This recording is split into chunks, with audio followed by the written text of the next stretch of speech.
Today, we're going to use Process Monitor to diagnose an OBS situation problem that Ken Stout has. This is a technique that I used recently to troubleshoot a problem that I was having with OBS, and I'm kind of eager to see how it goes for dealing with Ken Stout's issue. DougBot said, hey, there's is this thing a on? couple of audio confirmations. I heard myself.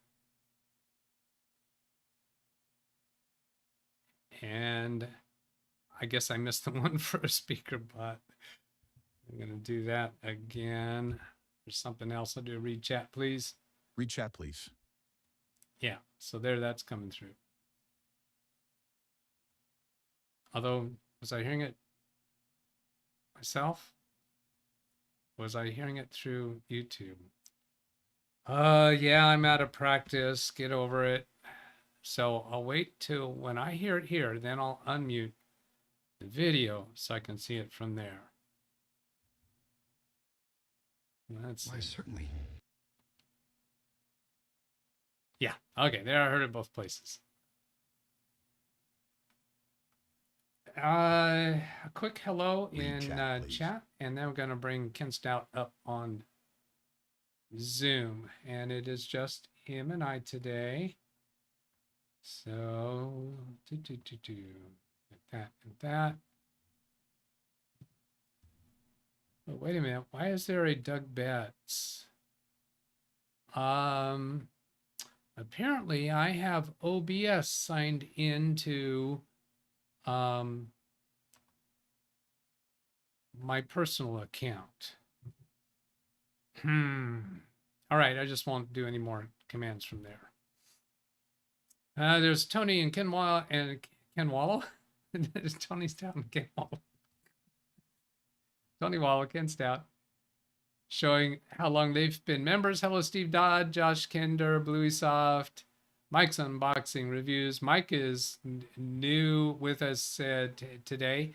He had asked for chat room approval. I just gave him the approved chat room and the moderator in one swift sweep of the mouse, keychain, or PC. Oh, that's in reference to the trailer. The trailer is springing the surprise of the computer that Carrie Holzman provided to my grandson Braden. Today is his birthday.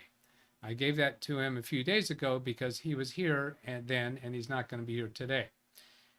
And that gave me an opportunity to give you that surprise in a trailer.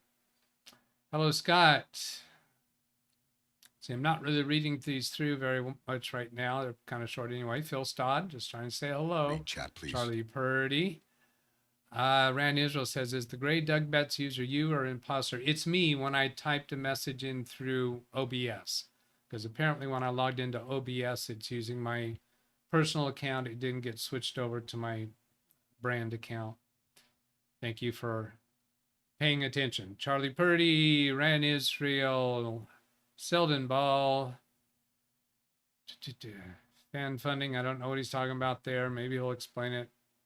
If we're lucky, he won't. I got a little smirk out of him over there. I see him out of my peripheral vision a little bit. And DougBot stuff, Mars Man. Oh, stop. Haven't you learned your lesson, Doug, about that scrolling? Okay. Here we go. Domain 2000, Lawn Dog, Arnold Albert, Rand Israel, Zvi Minor, Greg M. And there we're caught up. So let's go bring Ken Stout on screen. Now, it's been a while since I've done this with Zoom. So 1 in chat if you think I'm going to do it right. 0 in chat if you think I'm going to screw it up.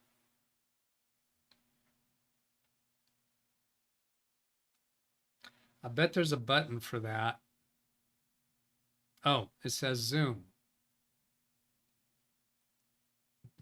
Okay. So then I've got to move things around. Oh, that didn't, Zoom didn't show up at the right size. So I'll fix that. Get that to there. and then move. Oh, that's interesting. The positions in Zoom are locked in place. I can't move them like I used to be able to. Because I want that moved to the other side. Is this because of updates to Zoom that I no longer can do that? Or do I have the panels locked somehow? Ken, do you know the answer to that? All right. Can you drag my image to the other side?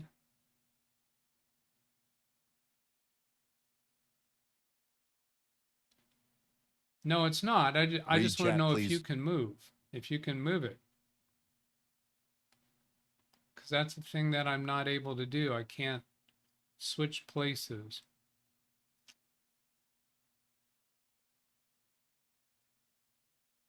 I'm on Zoom. I'm looking at my third monitor. And let's see.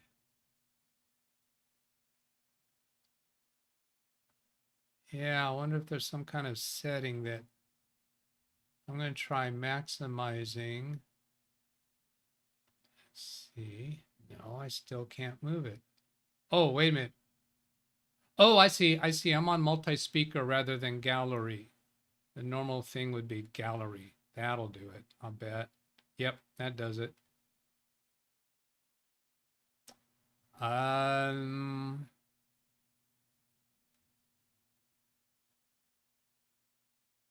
That shouldn't ought to be the case. Two columns, one row.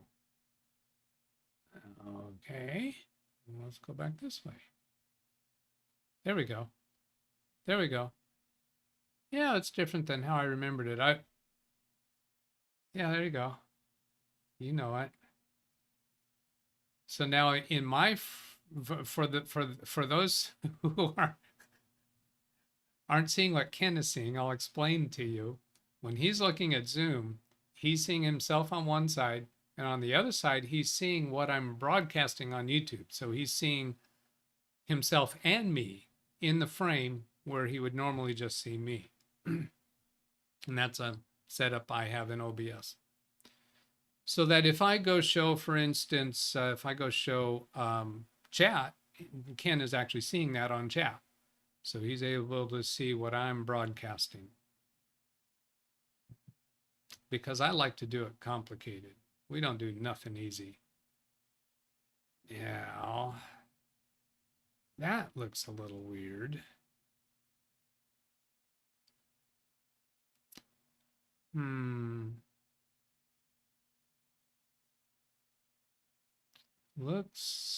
Looks like you seeing it normal, but how about when you're looking on YouTube? To the right of my frame on YouTube, there's some extra mirroring going on. That's not right. That's not normal. So I'm trying to figure out why that is. Okay, two columns, one row. All right, well, that's going back to the way it was supposed to work.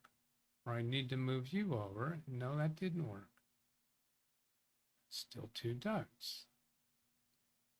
Okay, well, I think the zeros one, if anybody did ones and zeros. Oh, yeah, thank you. So yeah, because it's been, I've in all the troubleshooting I've done, Ken just told me that in chat, you're saying that you can't hear Ken. So that should be, oh, how about here? Make overhead. Zoom. I bet I turned off, I bet I disabled that button because I wasn't doing Zoom during the time when I was having troubles that I was troubleshooting. So I'm going to go to my audio panel. And so you're seeing a black screen out there now on YouTube. Don't get all excited. Calm down. Calm down. Okay, so there we go. That should, Why was now that really? should bring audio back for Ken. I mean, so that Okay. YouTube can hear Ken. Let us know in chat if you do. Yeah. Audio check on YouTube. Yeah, it's good. Okay. I checked it. So now I'm back to this way with that mirroring effect on out there. I think That's I'll just weird. leave that alone. Why is that happening? Who thinks that I can actually leave that alone? Oh, I see why. I see why. Yeah. Okay. Because I maximized zoom and brought it to a size that is not programmed to be.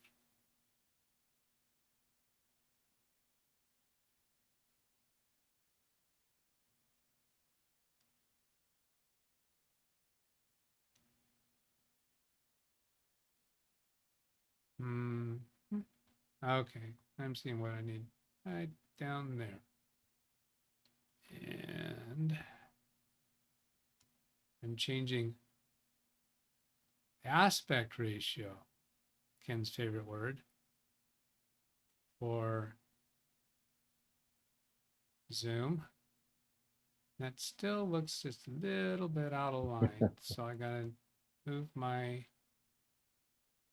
picture over. See, if I move my, in OBS, if I move my picture in picture, essentially is what this amounts to on OBS, out of the way, people would be able to see what is there without me doing that. Okay, there we go.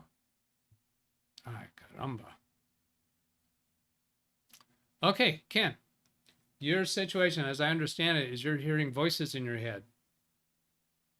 Yes, I do hear voices in my head. More specifically, you're hearing sound effects through your headset when you're doing your show that are not actually Right. going out over the show, I assume, right? No, they are still going out over the show. It used to be I would not hear them in my ears. They would be on the stream. Now they're on the stream and in my ears. Oh, and you don't want them in your ears? Not particularly. I know what they sound Oh, like. okay. All right. Well, then that's not the trouble symptom that I thought we were going to be dealing with. I think that's going to be easier. So let's go ahead and start a remote session. Do you have an icon for DougBetts Remote, or you can get it from the description of today's live stream?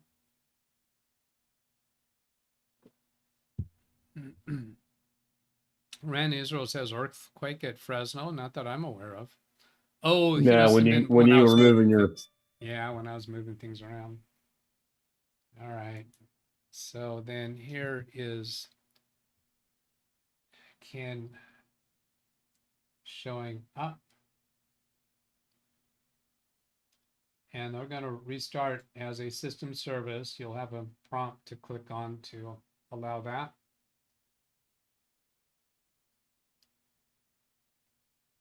And then I'm launching remote control session. You probably have a prompt to click there. And then we're going to minimize your Zoom. And then I'm going to come back over to my main monitor and make that full screen. Move my mouse back over to Baby Beast, minimize the dialog window. Let's turn off that second picture-in-picture. Okay. Well, that was a cool sound. Now you're only seeing my one main monitor, right? You're not seeing the other two. Right, but I can do this button up here and show all monitors at the same time, and we'll see all monitors in a tiled fashion. Yeah, the reason I brought that up is because I have OBS running and I have Stream Deck running. Okay, and when I I click didn't on know this, if you needed them or not. all right, when I click on this monitor button up at the top of Log Me and Rescue, I can cycle through the monitors. Okay. So here I'm on the OBS monitor. Now, Yes. do you know the sound effects that are coming through to your ears, to your headset? If I hit my sound effects button right there, there are those 6 right there. Yes, I know the sound effects. Okay, so these are the sound effects in Stream Deck.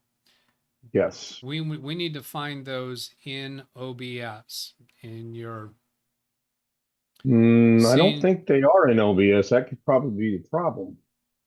Oh, okay. Well, let's go look at them back in Stream Deck again and have a closer look. Let's see, what is my Alt tab is, oh, it's probably showing up on one of your other screens, isn't it? Could you bring No, you hit it, but I can find it. Stream Deck back up? Grabbing it now.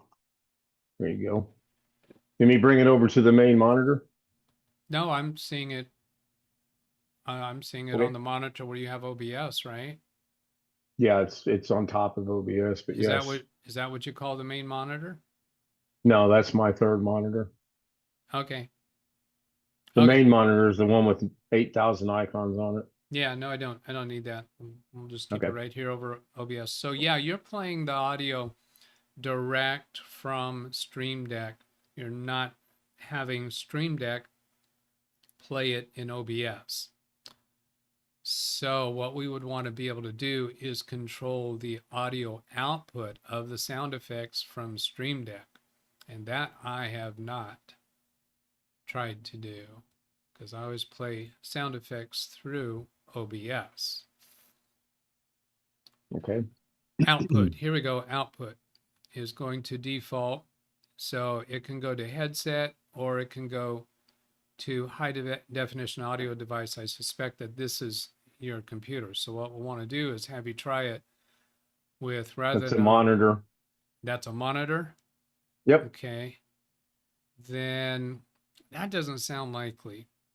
This looks like, yeah, it's going to go to your headset. It looks like it's the only thing that Stream Deck allows us to do.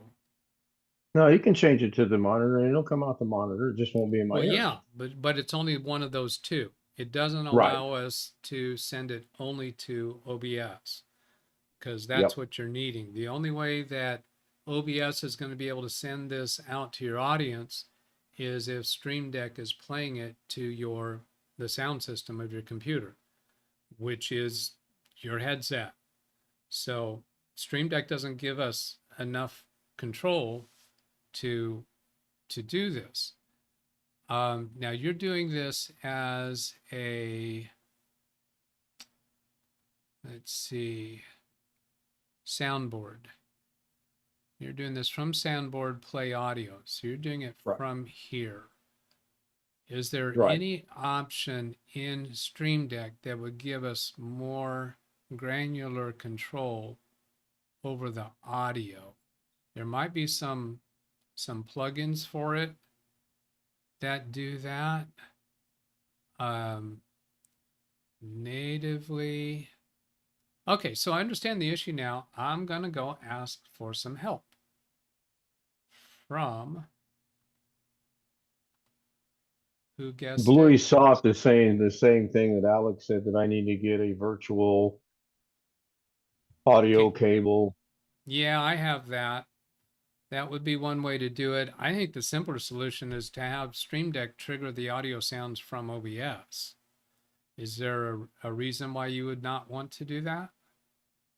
That's fine if we can get that to work. I mean, as long as it goes out over the stream and I'm not hearing it here, I'm good.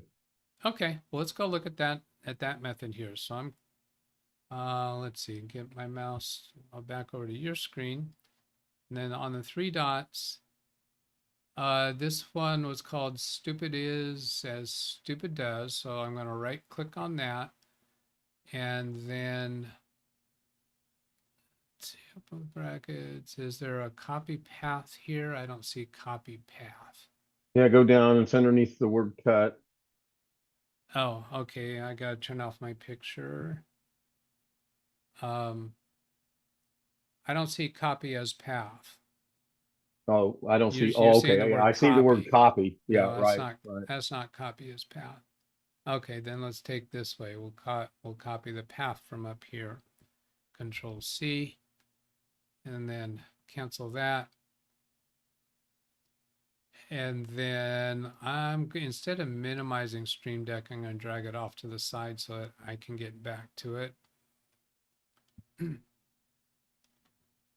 we'll look at your scenes. Do you have a place for audio stuff? Here's audio. Was that a video or is that an audio thing? That stupid thing. It's an audio. They're all audio. It's all audio. All right. Mhm. Let's see what you've got in this scenes. I'm on the wrong screen again. All right. Audio recordings. Oh, And so yeah. you have for I sources was there a Zoom window. Yeah, I was messing around with it the other night trying to figure it out. We can actually delete that source and go from there. It needs to work on the main Zoom up there, which is the top row, fifth one from the left.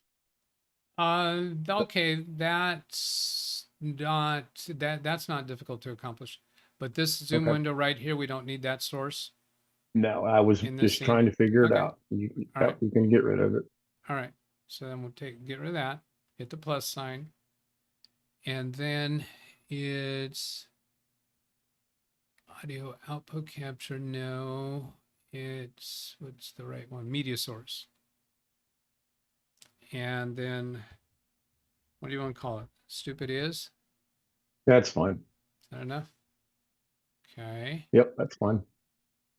All right. And then we'll hit browse. Then up here in the address bar, I'm going to click up there so it's all highlighted, then Control V paste. That'll be the location where that audio is stored. And then grab this file, stupid is. I'm going to close this message down there about the remote connection. Open that. And we don't want it to loop. No. We want it to restart from the beginning when you turn that on. Right. We want to show nothing when it ends. And we want to close the file when inactive. I've only recently learned if you don't do this bit, then just the fact that it's programmed in your OBS, when watching Process Monitor, OBS will continue rereading that file forever, even when it's not active, when you're not running it. So we want to do close file when inactive. Okay, so now if we turn that off, when I turn it on, you should hear the sound.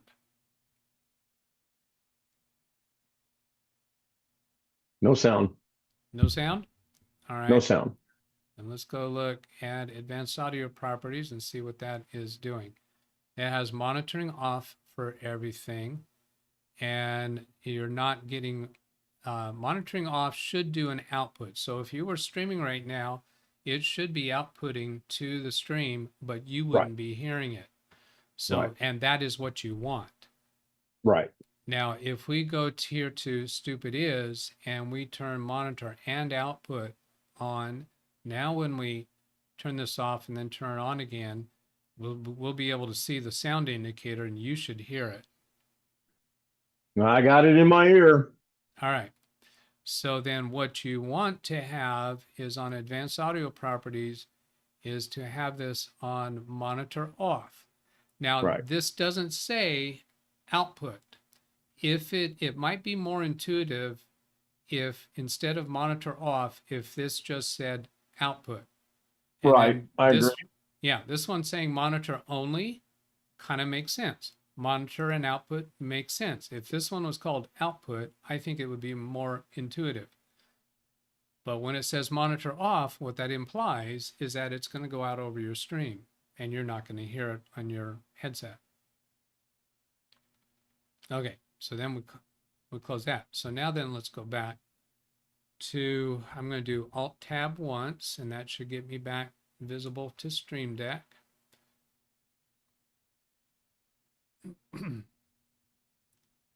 And then we'll go to OBS Studio, come down to Source Visibility.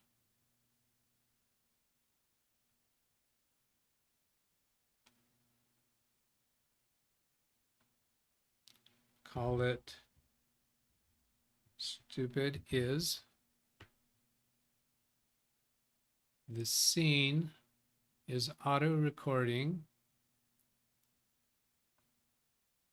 The source is stupid is. So that is going to be a toggle. And that should show up on your Stream Deck right now. Go ahead and try pressing the button, see what you get. Well, you're Nothing. not going to hear anything because we turned off the audio. But it didn't, but it didn't, it also didn't bring up the if you go hit that I, it'll show up in the auto mixer. When I'm hitting the button, I'm going to hit it again. There it is. There it showed up. Yeah, so Okay. that first press of the button was turning it off. The second press was turning it on. All right. So it shows up in there, but you're not hearing it, right? Right, and that's fine. But Yeah, it but will be let's- going out over the stream. Yeah, let's just prove it. We'll come back here and bug you by saying monitor and output. Okay, so go ahead and hit that button again. That turns it off. That turns it off. And then that turns it on. And you should In my have- ear. Okay. Yes, in my ear. Okay. So in my opinion, that's a much better way to do with sound effects because you have more granular control. Question. Yes. Since that's on the audio recording and when I stream at night, I use the main Zoom / YouTube. Is that still going to go out without being in that scene? Yeah. Let's go test that. We're going to prove that by turning it back, setting it back so that you can hear it. That way, that's how we'll be able to validate and verify. So we'll say monitor and output, and then we're going to go to your Zoom scene. Do you actually have, no, you don't have Zoom active now because you're on with me. No, because I'm on this Zoom. Correct. Okay, Yeah. go ahead and use whatever method you generally use to switch to your Zoom broadcast.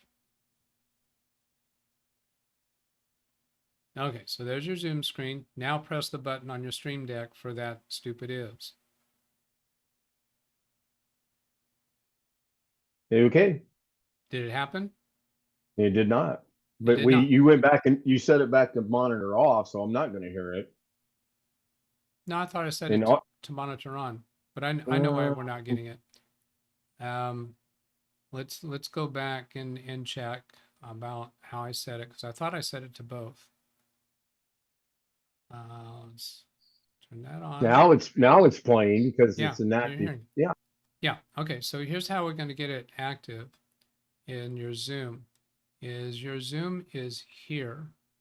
Right. And we will add a source to your Zoom screen of the scene called audio recording. Okay. So now you have your Zoom on, and Yeah, it's playing in my ear. Yeah, go. When it finishes, it'll just stop. Now you press that button again, that turns it off. Go ahead and turn it off. Now we saw it disappear from your audio mixer. Turn it on again. And you should be hearing it in your ear. Yes. Yes. Okay. And it's still on. Now, Yeah.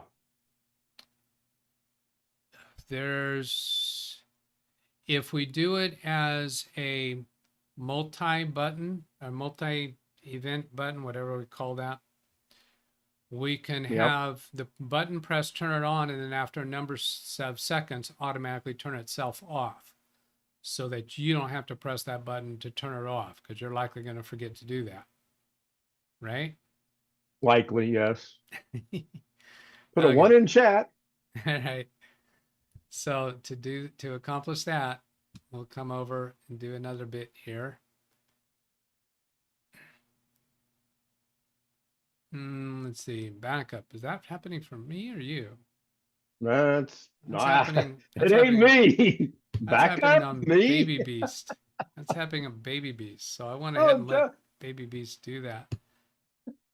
So we'll come over to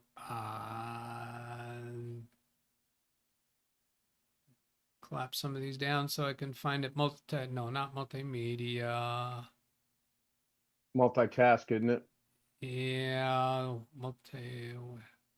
multi-action. multi-function, multi-action, yeah. Multi-action. That's it. Yep. So then we'll put multi-action in this next one. And then do the same thing over here. Now, actually, I should be able to do this, I think. If I go back up here, drag this into the multi-action so I don't have to recreate it over again. No, that just overwrote it. Yeah, just switch places. Oh, I switched places. Oh, that's right. That's right. Now I'll go to right click and copy, then go into the multi-action. Come down here to the edit the actions and right click up here. Can I paste that there? Yes. Okay, so then we'll do a pause, and here's the delay right under multi-action. And it's, yeah, that 3 that seconds. delay, the word delay looked like it was kind of grayed out and not selectable. It is grayed out. Yeah, But it's but functioning. It worked. Right. So it's 3 seconds we need. Yep. Okay, well, if we do 4 seconds, that'll work fine because it's just going to be dead air after the thing is done. So you don't risk cutting it off too short. Right. And let's see, pause for, so that gets a name up here. If we don't actually type that in there, then you would only see multi-action delay and not know how long the delay is for unless you click on it and read it. And so then the next thing we'll take is I'm going to right click on this up here, copy it, come down here, right click and paste, and then click on that one, and we're going to change it from show to hide. So that way you don't have to manually hide the scene. We'll come over and click on this one, hit the garbage can to get rid of it. Okay, so now each time you press it, it should just play it. Next time you press it, it'll just play it. You don't have to remember to deactivate it. So go ahead and give that a try.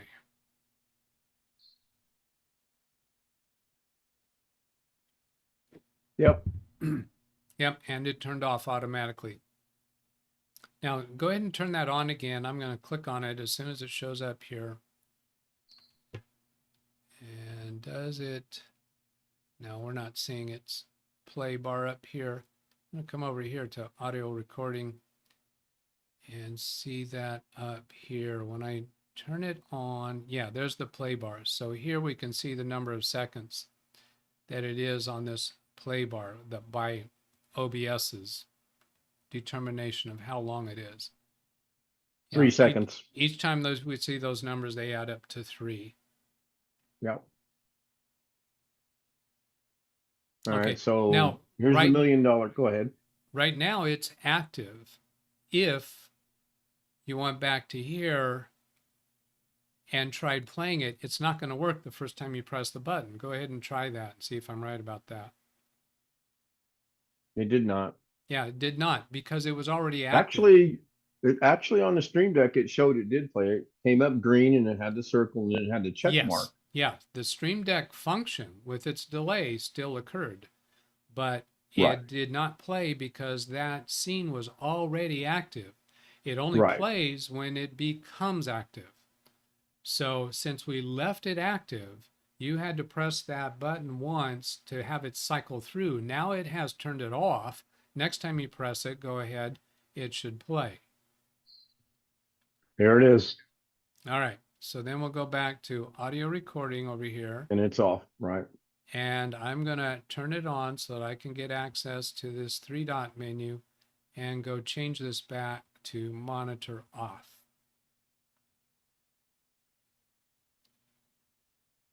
Okay. Does that solve your issue?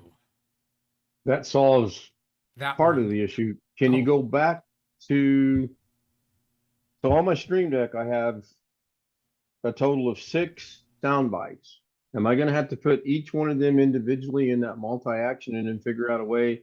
For example, if I want to play Jim's infectious laugh, can that be done in this same multi-action? I'm going to guess it cannot because then it would go. I don't think you would want to, because you would want this multi-action to be labeled for what it does. Right. Yeah, once you press the multi-action button, there's no way for you to select which item out of those you want. Okay. You could configure it to do a random selection. So this multi-action here is going to be, we need to put a name.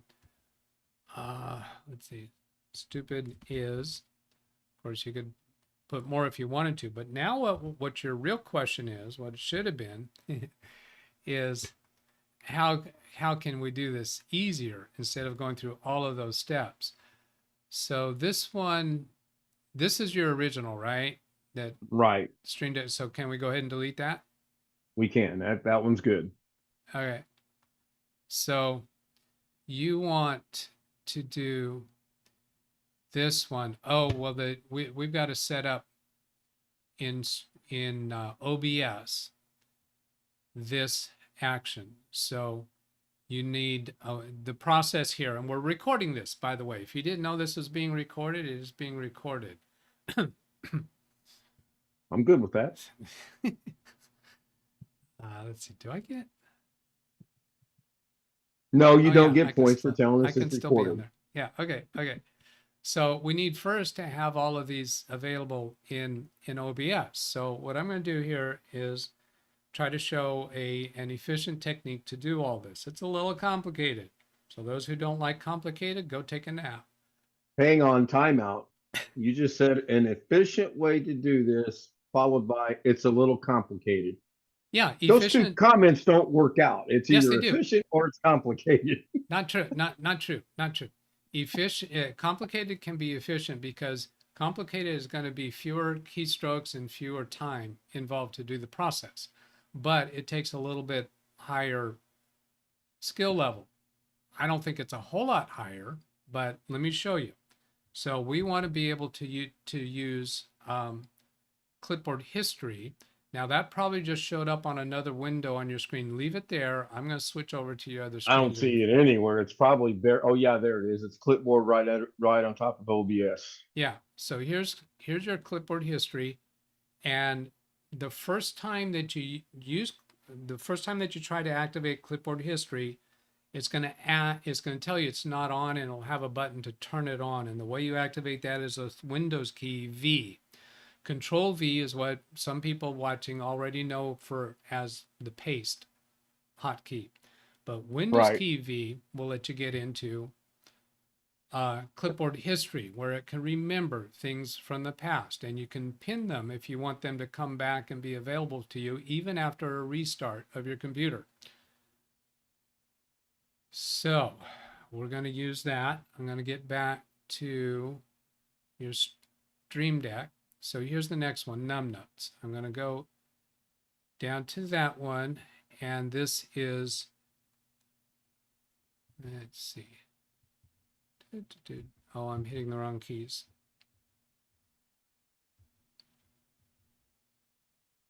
Yeah, I hit the wrong key.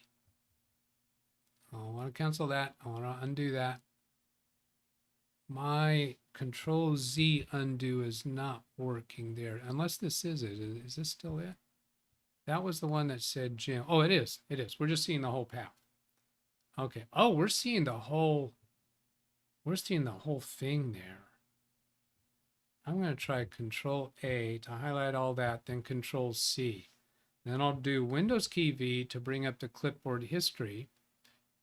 And it came up on the screen that we're working on. Oh, that's cool.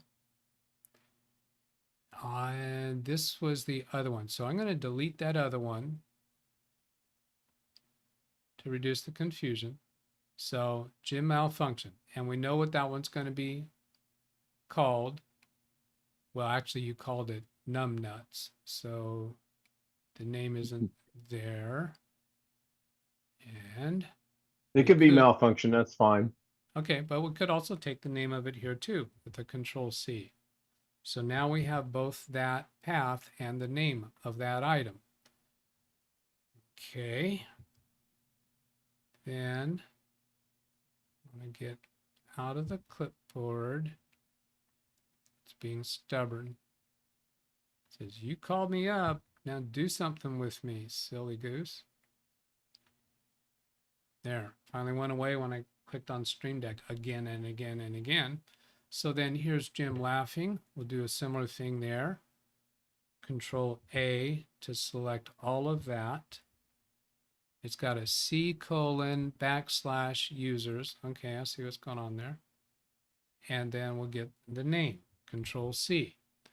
So what I'm saying here about the efficient way is because we're getting these, we're copying them all in one session rather than copy, create, switch from Stream Deck back to OBS and so on.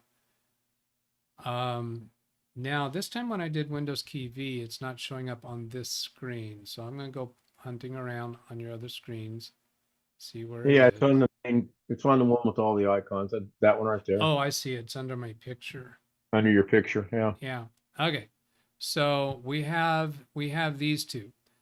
So we'll just go through the process of creating these two, and I'm getting the idea across of you could do all of those by just copying all the rest of those Stream Deck items and then go over to OBS to create those audio clips. And we're going to go ahead and do those two and then come back and make the Stream Deck buttons for them. So in audio recording, so you would have all these audio recording things all in the same scene as separate sources. Right. Yeah, that makes sense. Yeah. Okay. So Why here, is that still active? No, it's not. yeah. So I'm going to right click on this stupid is and copy that and right click. No, I can't do that. I can't do that as reference. I have to start this from scratch because it'll link those two together. All right. So then. Right, and then when you replace the one, it'll replace the other. Yeah, right. So this was media source. And then with a Windows key V, I'm gonna, oh, you know what I'm gonna do is I'm gonna go to my 3 monitors. All right, I gotta get, Log Me and Rescue has been crashing on Baby Beast. So that's what happened there. The remote connection is still present. It's just that Log Me and Rescue crashed. It's only happening on this computer. It does not happen on my other computers. I've already done a fair amount of troubleshooting on it and have not solved the problem. Bring in the code that I got. I will take over because it thinks somebody else is using Log Me and Rescue right now.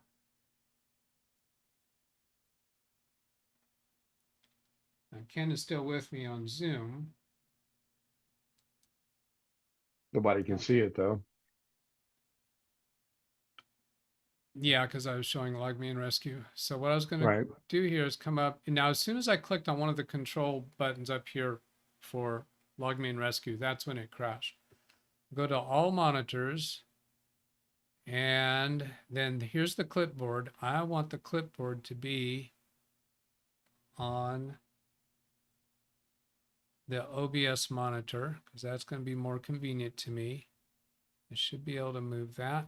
I'm not able to move that. Make me look Is like that because you have these source open in OBS maybe? Or not? Could be. So I can move my mouse across Ken's multiple monitors here and Yep. click live on things. Okay, now the clipboard's back.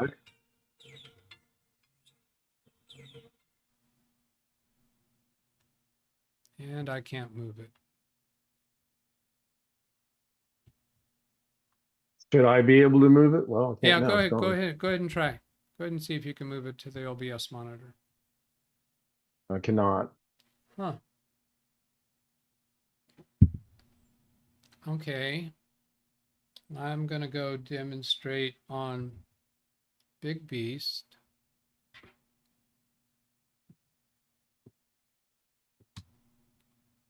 And confirm that that is a valid thing to do.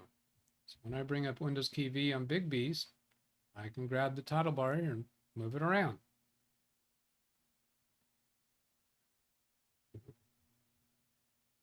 Why for can I not do that on Ken's computer? You said the key words, Ken's computer. Yeah, That maybe. answers all the problems.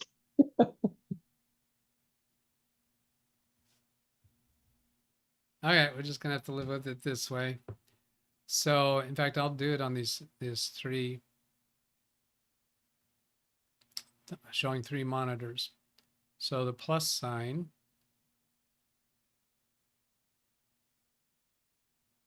Can I even click that? There you go. There we go. And then it's media source. Media source, right? Okay. And then Windows key V to select which one this is. So here's the name of it down here. So that puts in the name for us. And this one is the numbnuts. Click OK. Then I'm going to click in this field here. Do I have typing there? And I do not. So I'm going to go to Browse. And then come down here to File Name. Windows key V. And that would be this path right here, which I think includes the file name. Yes, looks like it does. Then click Open. So we didn't have to go browsing around trying to find it because we had copied that entire path and the file Make name. sure you close the file when done. Yeah. Close the file when done. Now I can't read these very well, so I think that's all of the changes we need to make here, right? I think so, yeah. I'll check it later. I'll go back Looping to the is first one. off. Local Looping is off. file. Okay. So then we would do the next one, since you'd have a whole list of these already copied in your clipboard history. Right. Go grab the next media source, and then Windows key V, choose a name, which is here, and then OK, and then Browse. Click in the file name section. If you click up in the address bar at the top, that's only going to try to switch you to a folder, but we have the entire file, the entire path. So we want to click in the file name field and then open. So that saves us from using the browsing all around trying to find it or even trying to remember where it is. You don't have to write it down on a piece of paper. You just copy it and use clipboard history. Right. Now Right. let's see, we need close. Okay, and okay. Okay, so there we've got these extra two items in here. So now we'll go back to, I'll do an Alt Tab once, and that should get me Stream Deck back visible on this monitor. And we're still going to be using, no, I don't think we need to use clipboard. So I'm going to go to that monitor by itself. Here we go. So then we need, we can copy this multi-action over to here. We'll paste it there, and we'll paste it here, and we'll paste it here, and we'll paste it here. Are you understanding why this is efficient? I've already done that. Yeah. I've already done what you're getting ready to explain with another function I set up last night. But yes, it is much simpler. Yeah. So then we come into this one and down to the 3 actions. We might be needing to change the number of seconds. If this one is longer, we want to change what it's going to be still in the scene audio recording. So all we have to do now is change to one of these others. Right. And Jim laughing. Or yeah, no, numbnuts. I don't think we had changed the name of this button. Okay, and then down here. So we don't even have to reset the hide or show. We know that this one up here is already set for show. This one here is already set for hide. Right. Yeah, that makes sense. Okay, and then did I do those?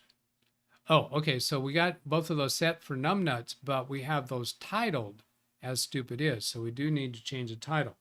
So again, here is where we'll use clipboard history. And I just tried to show you 3 monitors and it crashed again. Maybe if I've got a consistent way to crash it, that's going to be useful to me.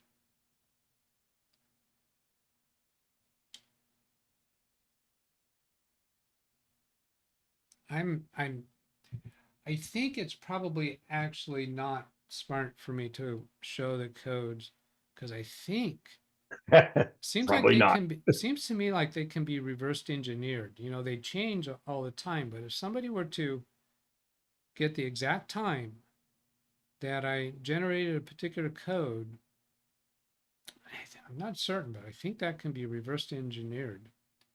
So, Should have. pardon? Oh, Jim made a comment about my scenes. Hey, it's down. It was 50.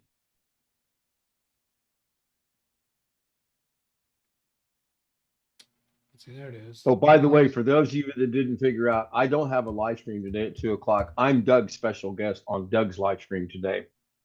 I don't know how many of you figured it out from last night or not. I played dumb. Well, I didn't play dumb. I am dumb, but yeah, I didn't. Mum's the word. Oh. Oh, I didn't mean for you to keep that a secret. Oh, I like messing with the guys. It was fun. Oh, so you said something about being on stream today. You just didn't say that it was my stream. I built this up like I was going to have somebody really important like Carrie Holzman. In fact, Carrie Holzman's name was guest, but I was like, nope, not Carrie. Your name was guest Oh. twice. I said, nope, not Doug. Knowing full well I was not streaming and this was going to be your show. All right. So what would have been a correct guess? What would they have had to say to get it What's the right? guy's name out of Vegas that does the high-end computer builds? Vegas? Yeah. Jeff Ryman? No, the guy that lives in Vegas that does the $3,000, $4,000, $5,000 computer builds. I don't know. I can't think of his name. I don't know. I was trying to Okay. bring him in way back when, but continue. All right. So what we're doing here is was it numbnuts or was it Jim laughing? Which one are we on right now? Oh, it's right. Numbnuts. Numbnuts. Okay, so we grab the name from there so that we get the name there, and then this one also we want, and then Control V. I don't even have to bring up the history again because Control V will paste the last thing that you pasted, even if it's not the most recent thing that you copied in the from the clipboard history. John Williams says it's Remus Computer, and yes, it is Remus Computer or Yeah, Remus Technology or something like that. I don't even know the name. Sorry. So then we got so stupid is the numbnuts, right? That's the right name to the right recording. Yeah, that one's good. Okay, 4 seconds. Is that correct? I Read believe chat, that's please. okay. Yeah, and I can tinker with that later on. All right. I just heard a read chat, please. I promise you people, I try to be better with that. I know I missed one for Brian last session. Phil Stott is asking, what's the icon blinking on Ken's computer taskbar? Oh, that's log me and rescue. 1, 2, 3. Oh, yeah. It's an indication that that the dialog window has some information for Ken. That's why it's blinking. So if we go, I'm going to switch over to his other monitor. I need to get to his main monitor to see that. So there's that's blinking. If we open that, it says remote control started by DougBetts as the last message. Now, if I minimize that, I don't think it blinks anymore. Yeah, it doesn't blink anymore until another message is there. If I were to go over into my screen here, this is where I would type a message to Ken. I can press enter on that. And And there it is. then that should start. Oh, it just popped up. Right. Yeah. I think what happened is if you go back and bring that back up and look at it at 250, when you crash the system, it says control stop by DougBetts. And then when you restarted it, Oh, it restarts it. That's why it's blinking. that might have been why. Yeah, it should be because there's some piece of information there Yep. for you. Okay, so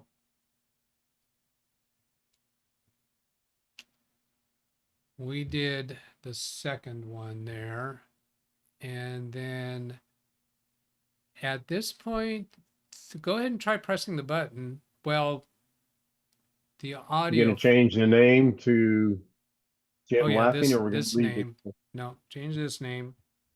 I know how anal retentive you are about naming everything appropriate. Oh yeah. Oh yeah. Yeah, that one Like is my backups, by golly. that one's numbnuts, isn't it?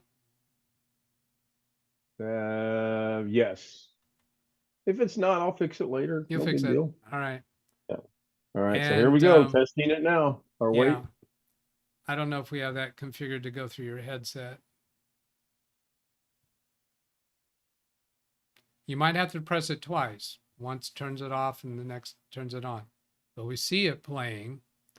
So if you're not hearing, it, it's just because it's not configured to come through your headset. So we might as well prove it.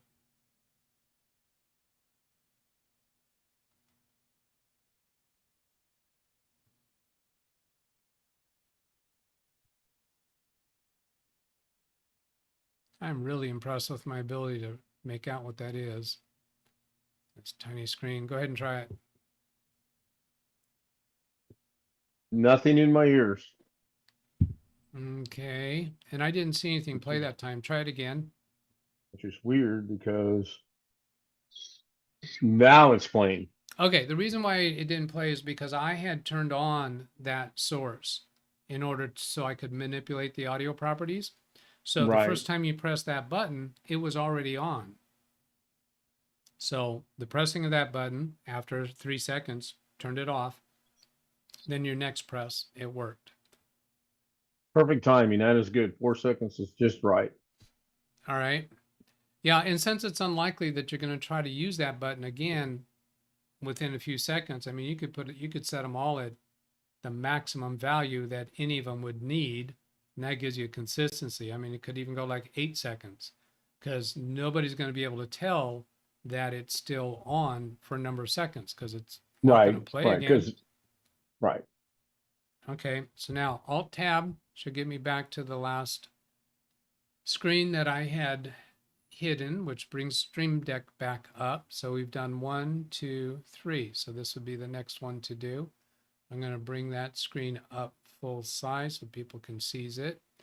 So we have stupid is, we have numbnuts, and then this says stupid is simply because we haven't changed it yet to the next thing.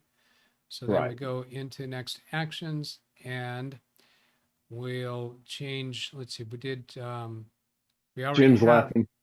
yeah, we already have the audio source in there. Jim laughing. Okay, there it is. You can see it back on that screen. So we'll go change the title, Windows key V, and that's when I need to get back to the 3 monitors. Yeah, and it crashed again. And it crashed again, right? So now mine's blinking over there too. Yeah. And it started blinking. So I'm crashing at that same point. Now, let's see if I do, I could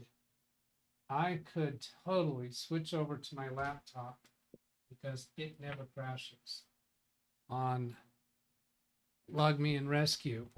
So to do that, I'll use my HDMI that I would normally use for a computer that I'm working on the desk, and then bring that screen up and connect a wireless keyboard and mouse.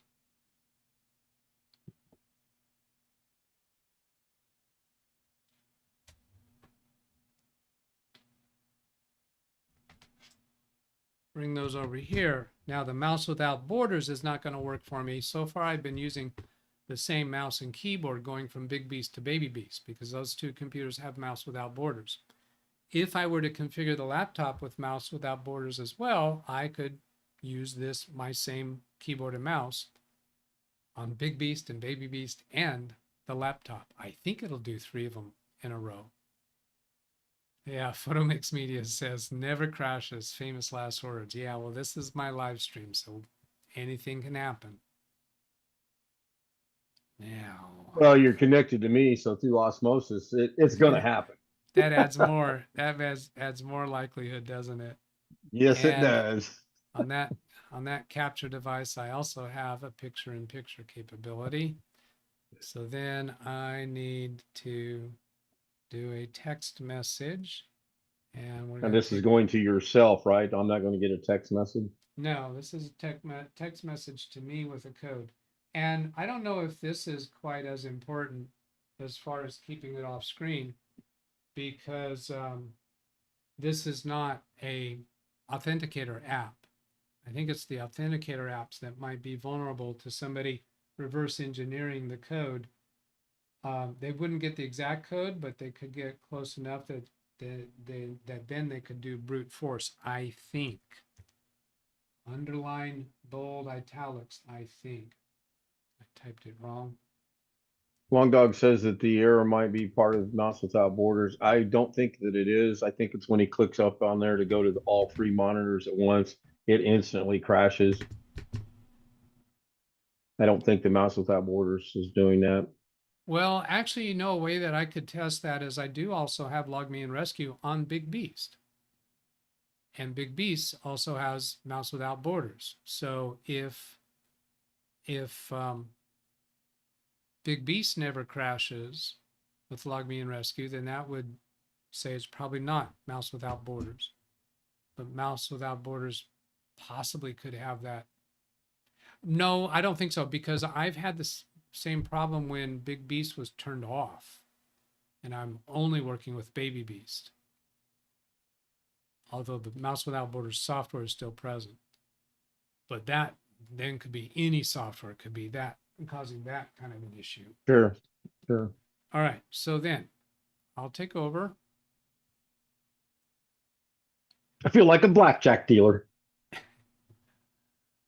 I was saying that to Log Me and Rescue, not to you. All right, so then remote session. So now, are we going to see stable performance? I think yes. Now let's switch through. Okay. Well, I got blinking though. I don't know if it's blinking from before or blinking for this time, but it is blinking. Yeah, we demonstrated that before. I'm not going to go demonstrate that Yeah. again. So then Windows key V is coming up on your main monitor again. So I'll go do all monitors.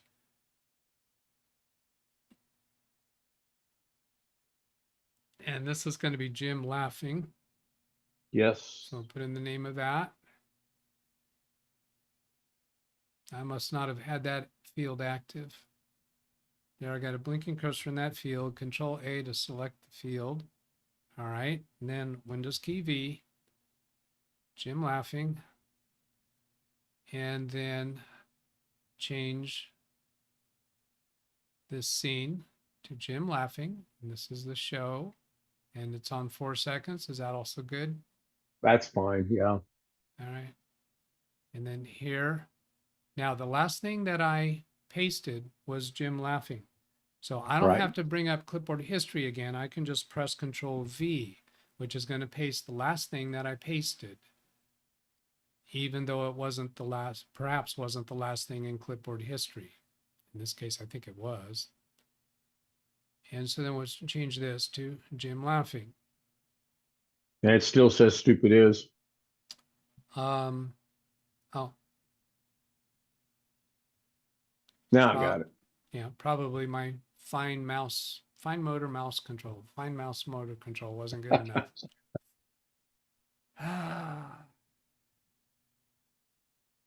Okay. So then we've got that set up. So we've done our second one there. And then if we come back here to Jim laughing, it's turned on right now. If I come in here to the kebab menu and then system audio properties, set it so that you can hear it.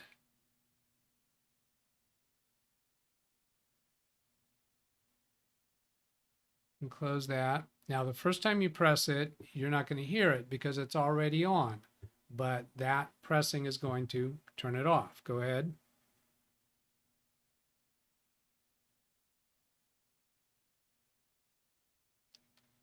Okay. Yep. So there, Now he press it again. pressed the button, which it had to delay. It went through the number of seconds. Yeah. So press it again. You should hear it. I am. Yeah.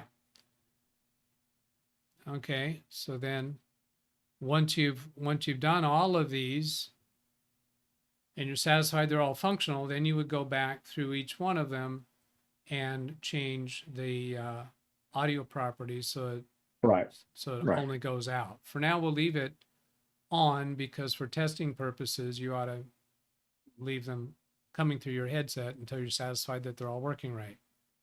Yep. Okay. Now, does that cover it all? Pretty much, yeah. All right. That was the main thing that was bugging me. I mean, you can see on my OBS, I figured out how to get the dock up there to see when people say they got buffering, it's upper left-hand corner. Of course, I'm not streaming, but I don't have any drop frames, obviously. But I do have, it looks like 821 out of 150,000 rendering lag frames missed due to rendering lag. And it's hard for me to read because that's way far away. But I have 0. Wait, that says stop frames due to encoding is 0 0. Oh, that's probably because I'm not streaming. Okay. You said stopped. Here's skipped frames due to encoding. Or skip frames. I'm sorry. Right. Skip frames due to encoding lag says 0 of 0. That's not a problem. Right.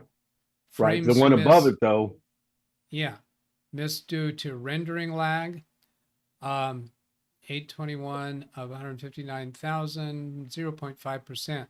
I'm suspecting that might be because your computer's doing a lot of things right now. But I have noticed those numbers show up when I'm not streaming, when I'm messing around with things, changing scenes and sources and so forth. Yep. I've seen them when I just start OBS and do absolutely nothing else, and OBS is just running. I get them then too. All right. All right. Yeah, I haven't I really think we're good. tracked that down. Say what? I think we're good. Okay, good. Then I'll move on to other things and say goodbye. Goodbye. All right. Thanks for coming on. Thanks for the help. Yep. Now I gotta figure out how to shut this all down. Okay, shut that there. And then, oh, that mouse is for the laptop, so that's not gonna work. So I'm gonna end Zoom. Okay. Then exit out of there and go catch up with chat. And I do have some comments, video comments. I can give you some updates about what I'm thinking about my show schedule. As you know that in my last video, I announced that I'm going to be shuffling things around a bit, not doing as many shows for a period of time. How long is that period of time? I don't know. It's a period of time. This is bugging me, that positioning of that camera is just not right. It's because that needs an adjustment. If I turn the camera, oh, I know it's the easiest way. No, that's going to change that too. Oh, well, just live with it, Doug. Oh, I know why it's that way. So when I look over here at chat, then I'm kind of centered in that frame. When I'm looking over here, I'm not. Okay. Yeah, you don't care.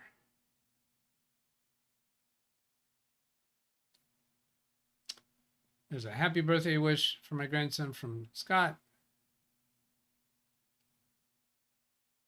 Scanning, scanning, scanning.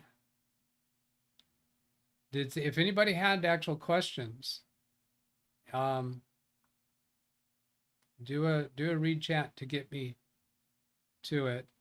And Ken, for coming on with a remote session and in Zoom for an actual problem that he's was having, we need to do some points.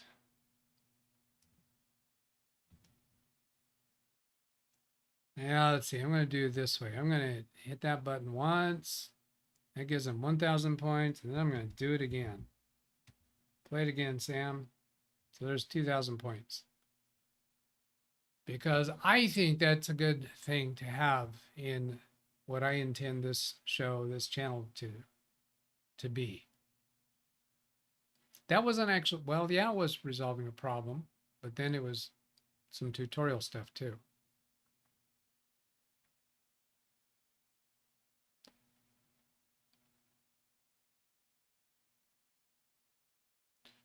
All right.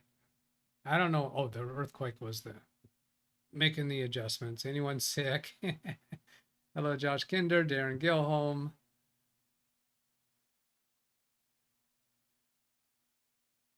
By the way, this bit about reading through chat, bringing it up on screen like that, that has a short lifespan. That's going away. Now, I'll still have chat involved with the show, but coming to this screen, presenting it this way, that's on a short timer status. It still may be several weeks or even months before I can get away from it, but I have plans. Yeah, VB audio cable. I have that in order to get my sound effects so that people in Zoom could hear it. But because of the troubles that I've had with OBS, I'm not sure that that's functional right now. I don't know if Ken was actually hearing the SpeakerBot sounds. Ken, could you let us know in chat about that? I'm going to mute for a moment. Yeah, Ken, were you hearing my SpeakerBot when you were in Zoom?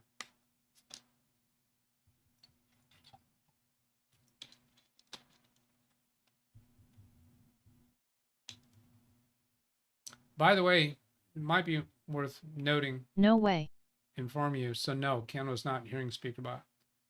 I didn't think so. I'm not going to stress about fixing that because I'm actually probably going to rebuild my OBS from scratch as part of my next phase of development. And with the change of schedule that I talked about in my last episode, I have gone on a YouTube detox. Since that video, I have not watched any other YouTube channels or videos except for one 10-minute video. I've gone on a complete detox. Not that YouTube is bad, but my obsession with it and it always being in my head, not only my channel but other channels, and just Read chat, topics. please. It was causing me stress. It was causing me more headache problems. So I've gone on a detox. So I haven't been watching any of the recent stuff. The one that I did watch was when I saw Carrie Holzman do a video about that Windows 10 support for $30 or sign up for their Microsoft account and backup and so forth. I watched that one. That's all.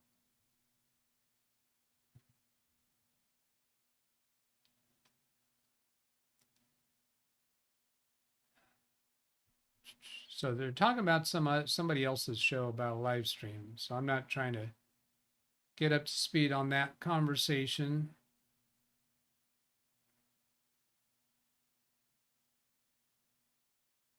Marsman, wish I could stick around. Got a family reunion. Should be 200 plus of my nephew's mini farm acres. Awesome. Have a good time. Mike's Unboxing says hi. I'm not sure if that's the first time he came in. Let's see what all if he said some other stuff. He just went straight to moderator. Channel activity. And here I can see all of Mike's comments. Keychain or PC, let me think. Oh, that was for the trader, for Braden, yeah. Yeah, he did look like he was thinking about it, didn't he? I think he kind of did like that keychain. He did keep both. And evening all from the UK.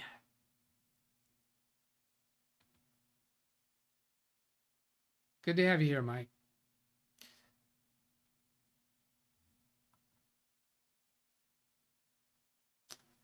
And there's Jim, DVR double speed. Oh, $5 super chat from Ken Stout. Oh, thank you, Ken. Oh, let's see, that gets something. Escape gets me out of that scroll mode. Highlight this, Control C in case I lose my place. And then the way money works is I type in, I gotta start with his name, Ken Stout Live, and then at the beginning here, type the amount in dollars and add 2 zeros. And that gets him 500 points. Thank you. Now, see, I'm not sure where I was. So Control F, Control V, Enter. Yeah, that highlights where I was at.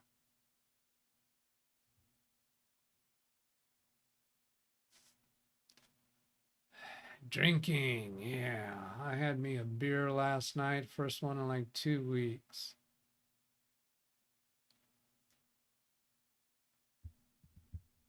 Oh boy, I've got some stories to tell. I don't know how much I was thinking about my shift of platform format, and I mentioned pop-up live streams. I've had a couple very interesting troubleshooting successes, but what I consider to be fascinating stories. I was thinking, what about pop-up live stream just to tell one of those stories? That way I can name it appropriately and even an appropriate thumbnail.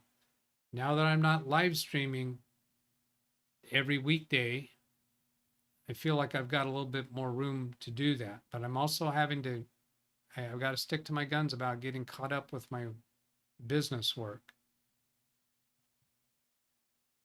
So that might be coming.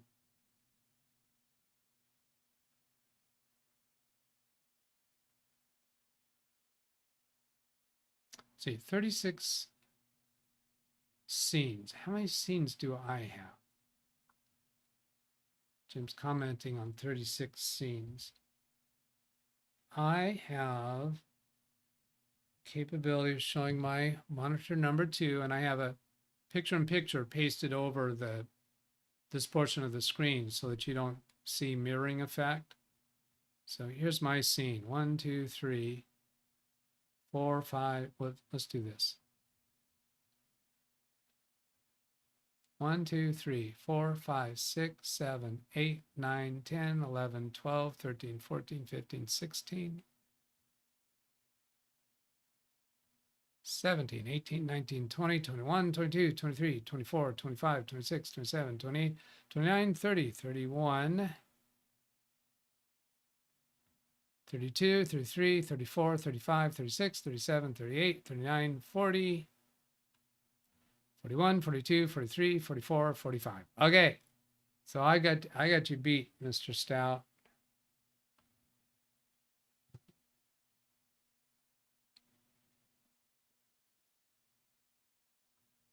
They're not all currently in use. Obviously, some of them you might have recognized names of things that I'm not doing anymore. Just looking at all the scenes in Ken's OBS has caused me to start drinking. I know I've done a couple other chuckles and neglected to give points, but there's points for Jim.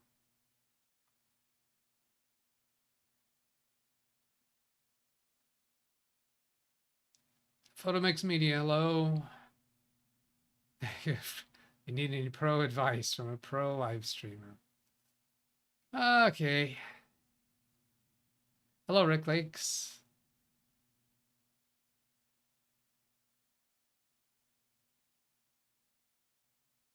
Yeah, that log being rescued did not crash, but we didn't go all that much longer. Hello, Scott.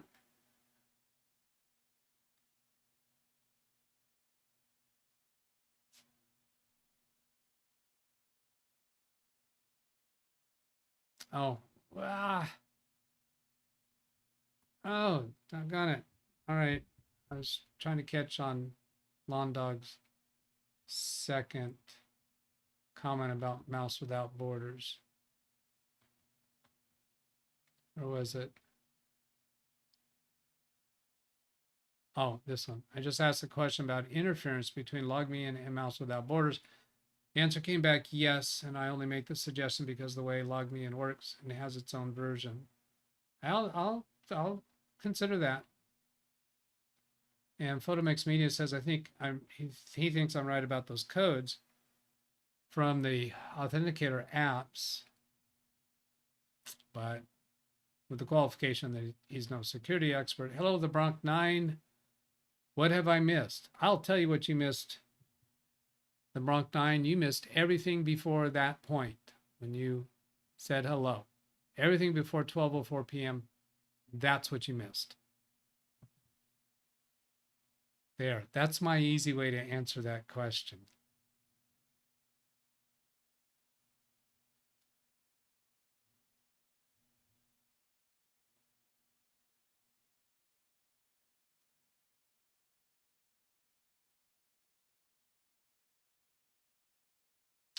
Pro videographer. John Williams. Yes, I got your email. John Williams sent me an email basically asking if I was okay, concerned about not saying he was missing me in the morning. So that's kind, John. It wasn't an actual technical issue you were having, so I'm not bringing it up on the show. And I don't request that kind of outreach. Can you imagine what would happen if a lot of people did that? My family does not even do that. We can go months, and on occasions we've even gone years without having contact with each other. We don't check in with each other. I'm not accustomed to that. So I understand that some people are, but I almost feel like now I have an obligation to respond. But no, I'm not responding because it's not my way. It doesn't mean I'm not a nice guy. I'm just different life style. Thank you for the helping points. Jim, I have a feeling the point system is rigged. Yeah, it is rigged. It is rigged. My dad and I were we raced his sailboat, not sailboats plural, but his sailboat. And you have rigging on a sailboat. You arrange it. You put it together. You can make changes to how it's rigged. I created the point system. So yes, it's rigged. It's created. It's designed. Yes, it's rigged. So, Jim, you're right. And part of the rigging is that the point system is at the content creator's discretion. So since Jim is right about that and he points out a worthy thing, I'm going to give him 500 points. Are you feeling rigged today?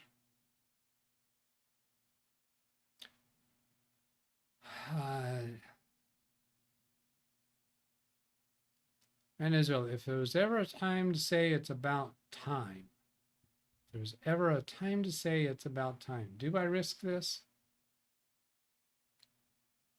FAA to eliminate floppy disks used in air traffic controls.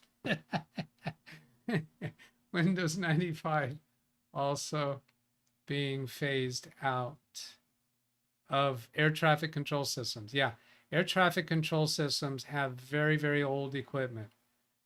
It's very, very expensive and complicated to change that out, because how do you can't shut down the entire air traffic control system across the country because you want to update hardware and software in one fell swoop all across the country. You can't upgrade one site, because the equipment there needs to be able to communicate and talk to other sites. And the equipment that's in different air traffic control towers is vastly different. They're not consistent all across the board. So upgrading air traffic control computer equipment can also mean upgrading their radar, all their other ADARs. I can't recite them right now, but very, very difficult environment to update all of that. I'm a pilot, and I used to host training sessions and interviews with air traffic controllers and FAA officials. So I have some awareness of it, but you got to really, that was almost a laugh out loud, Ran Israel. Laugh out loud gets more than a chuckle. There you go. 500 points thrown at you.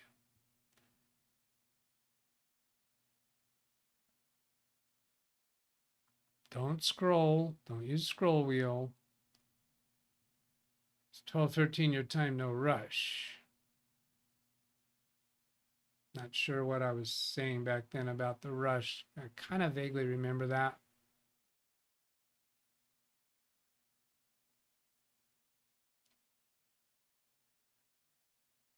Figure out the, okay, then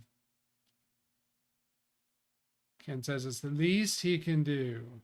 No, YouTube allows you to do, I think, 99 cents. I know.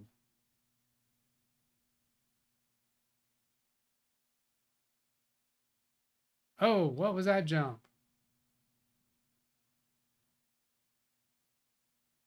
I think it was because I was at the end.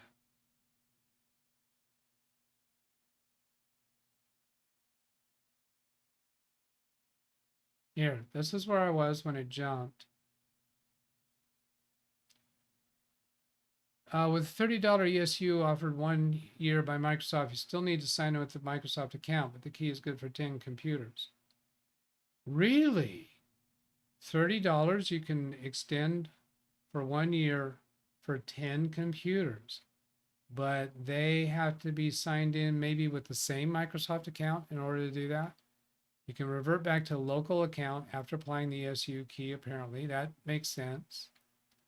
Now that's with the $30 method. With the free method, where you sign up to do their cloud backups or back up your settings, I think I haven't read it through, but there's a couple other paths that you can do. You can get that extended support without paying the money. So the thing that tickled me about that is there must be some percentage of people out there who have been stubbornly insistent. No, I will not have a Microsoft account. I will not. No, I'm not doing that with Microsoft. Oh, I saved $30? No, okay. What percentage of people are going to sell off that stubborn attitude over saving $30 because they can get it for free if they sign up for an account or do whatever hoops, whatever hoops you had to jump through?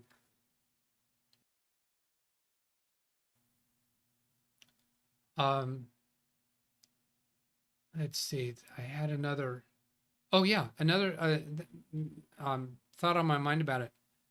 Another validation or reason justifying doing the 1-year extended support.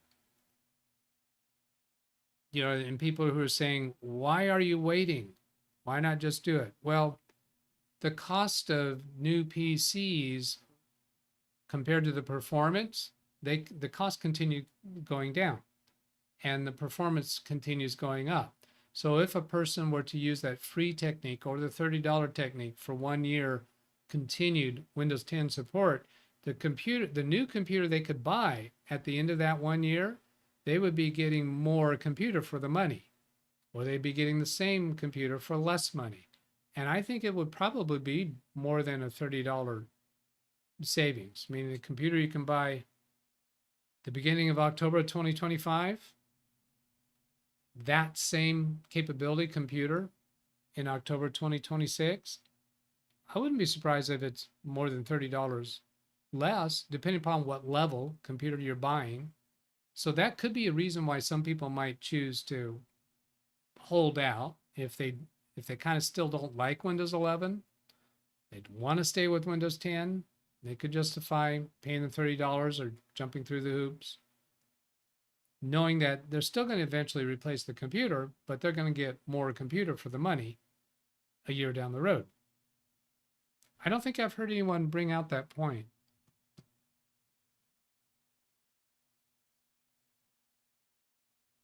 Am I somehow immoral to encourage people to take that path? I don't think so.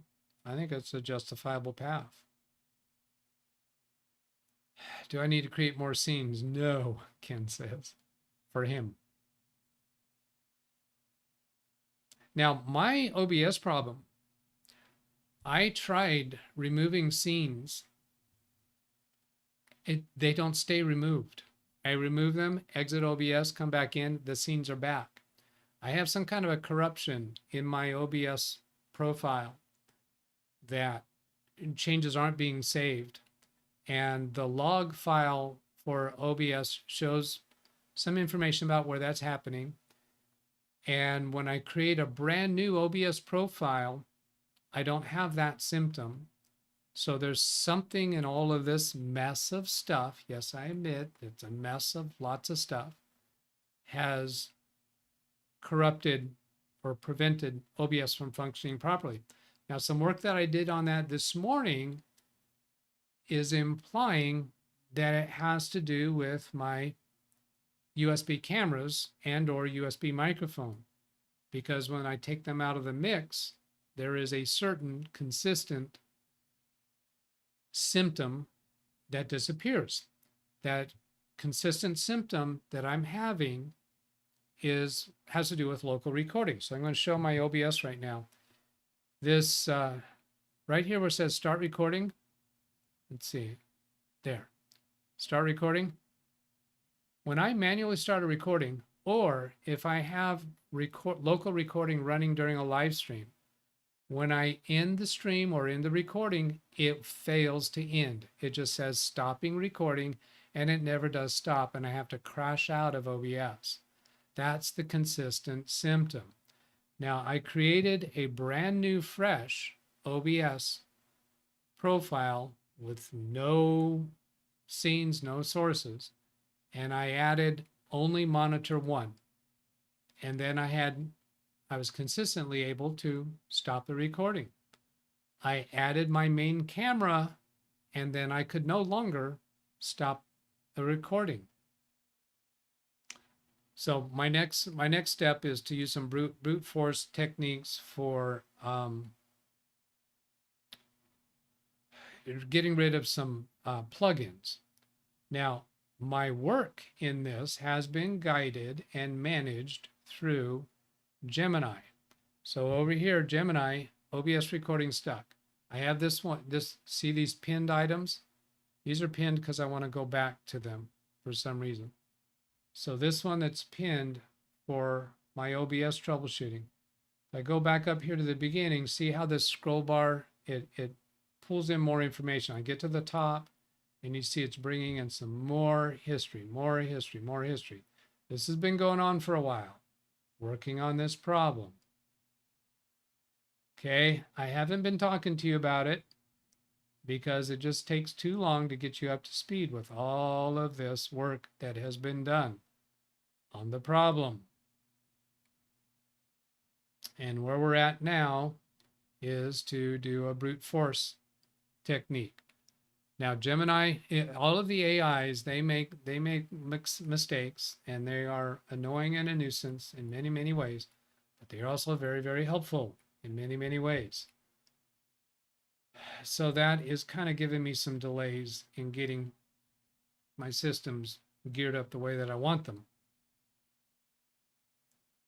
And now people are going to be making suggestions, and I can't take all the time to tell you, no, that's not valid because of such and such. You don't know all the history. So let it go. Don't try to fix it for me. Yes, Microsoft reward points does probably does require a Microsoft account, but that was one of the other hoops you could jump through. I don't know how you could accumulate rewards points without having a Microsoft account.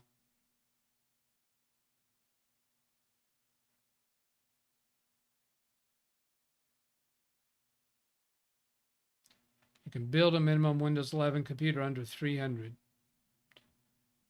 Okay, how about paying for a professional's time for building the computer? That's always assuming that there's no cost for your time. Blake's never figured out Gemini.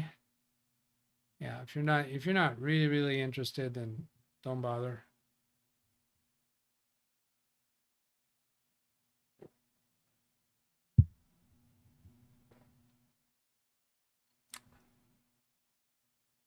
Yeah, I don't know what Blue is talking about there, what he fixed. Are you saying you had exactly my symptom? I was intending not to talk about this because I knew it was going to take me down this road.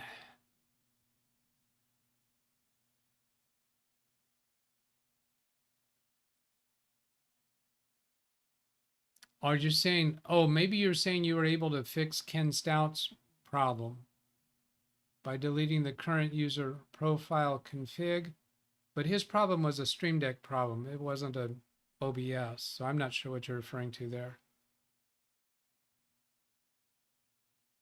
I know you helped Ken recently with something. He had the same symptom, yes, wouldn't stop recording, and he had to task kill it. Oh. Well, that is helpful because I haven't come across anyone else reporting the same symptom. Yeah, replacing it with a brand new one. Yeah, that's a nuke and pave type approach.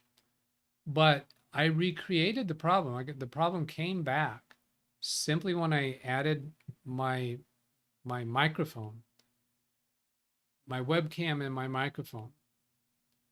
So yeah, I don't want to go talk through all that. Okay, let's go deal with channel comments. Deal with. Sounds like there's a problem there. No, that's not what I mean. All right, let me get a little focus on this. That one, I'm looking to see how many of these are people that I don't recognize.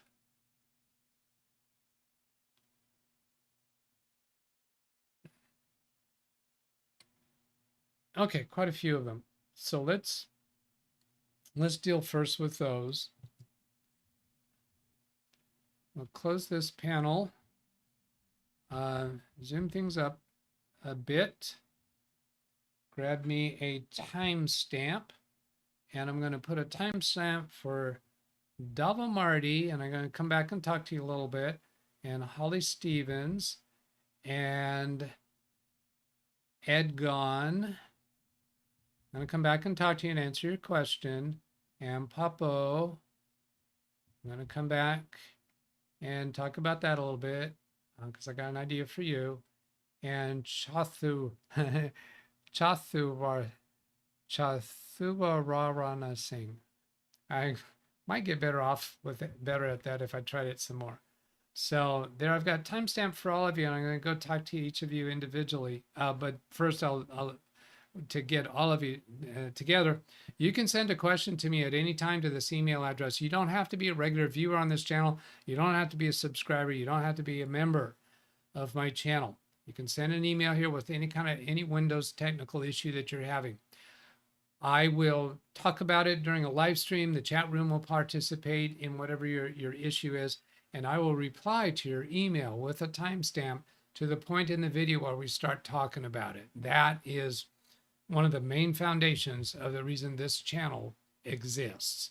So that invitation is out there to all of you. Can also accomplish the same thing by leaving a comment on any of my videos. But in an email, you can provide more information and send pictures and so on. So here for Davomardi, the link for me said switch to old Yahoo Mail, but it got the job done. Yeah, since the time that I made this video, there's an update video that I made after that, because very shortly after I made this video, Yahoo changed the way it happens, but you still got to what you want. So glad to know that. Thank you for the comment. Wait for it, said switch to old Yahoo Mail, got the job done. Yeah, got you what you wanted. So I'll finish that one off. And then Holly Stevens, thank you, thank you, thank you. This is the follow-up. Yeah, this is the follow-up to this one. Yahoo Mail fans rejoice, the beloved standard version has returned, or something like that. Whatever the rest of that name is. Thank you, thank you, thank you. You are welcome. Thank you for commenting. Then next, Edgon, repairing HP all-in-one that won't turn on. Does this wipe off all my documents and everything on the computer? No, it does not. This is just replacing the CMOS battery in order to get that computer to turn on, because these HP all-in-ones, and there are some other computers that also function the same way, where when the CMOS battery is dead, it won't turn on. Completely dead as a doornail. No blip, no flicker, no power light, nothing. So replacing the CMOS battery on some computers, including these HP all-in-ones, will fix it. It has no impact on your documents or any of the programs installed on the computer. Your hard drive is completely isolated from this action of replacing the battery. Thank you for asking, for commenting and asking. Then Papa53, I liked, and this was from the first of those Yahoo Mail videos. I like the new app inbox that combined all of my email account inboxes into one tab, but it seems to have disappeared. Reading between the lines here, I suspect that what happened is you followed the instructions in this video and you reverted back to the classic Yahoo Mail, which does not have the features that are included in the new Yahoo Mail, which apparently you liked the feature that combined all of your email accounts, all of those inboxes into one tab. Now, when you revert back to the classic version, you don't have that because that was a feature in the new version. So yeah, you're right, that's gone. But here's the good news. You can switch back and forth all day long until Yahoo changes what that switch does again. But even then, you're switching back and forth for maybe you want to, for a period of time, you want them combined. You can interact with them there, and then you can go back to the classic Yahoo. So feel free to do that if that floats your boat. Thank you for commenting. And then Choth, there's your nickname, Choth. It is work good, thank you. And that was for upgrading from Windows 10 Home to Windows 10 Pro. And thank you for commenting. Glad that helped you. Reply. Now then, I'll refresh this screen to get down to the comments that I skipped over. This one I'm still holding on to for that Windows 10 2009 issue. Mike's Unboxing, he has been added, so he gets a thumbs up and a heart. I did that 3 days ago. I did. He sent an email first, and I said you got to make a comment on a video. Now the reason for this, for those who aren't aware of it, if you're watching the video right now and you're frustrated that you can't chat, well, there are messages showing up in the chat room telling you what to do, and a lot of times people don't see that. You have to get approved for the chat room. You don't have to be a subscriber. You don't have to be a member. The way you get approved is just leave a comment on any of my videos asking for chat room approval. What happens then is I do a very simple check to be sure you don't fit the profile of the really mean trolls that cause trouble for me. And then I'll approve you. No big deal. Easy peasy. So just put a comment on one of my videos asking for chat room approval. That's what Mike did. And that's why I kept it here, so that it would remind me to tell people about that. So here's Greg M. Microsoft extends free Windows 10 security updates into 2026. So that's for 1 year. So that means I deduced that would mean from October 14th, 2025 to October 14th, 2026 or thereabouts, with strings attached. Ars Technica article here tells about the strings. So it tells about last fall, they announced there's going to be $30 per PC, but somebody told us today in chat that you could use that same code for like 10 PCs. Is that identified in this article? Individuals who want to pay $30 will still be able to do so. Microsoft will also extend 1 year, and sometimes it gets stated as $30 per year. No, it's never been said, to the best of my knowledge. It's always been $30 for 1 year, or 30 years for $1. 30 years for $1. Yeah. No, it doesn't go that way. That payment would get users a single year of additional security updates. Today, less than 4 months before that October 14th, 2025 cutoff, Microsoft is announcing additional options for people who can't or don't want to pay that fee. For users who opt into Windows Backup, a relatively recent Windows 10 and Windows 11 app that backs up some settings and files. It's not an image backup of your entire computer. It backs up some settings and files using a Microsoft account. I don't think that is the same as OneDrive. OneDrive is not really a backup. It's a synchronization. So Read I'm chat, please. pretty sure, and since it says recent, OneDrive Read is not chat, please. recent. This is different. I think we got some comments here about the 10. Ran Israel. Enterprise ESU can get up to 3 years. That bumps up the price each year. Yes, I was aware of that. That's not for individual consumers.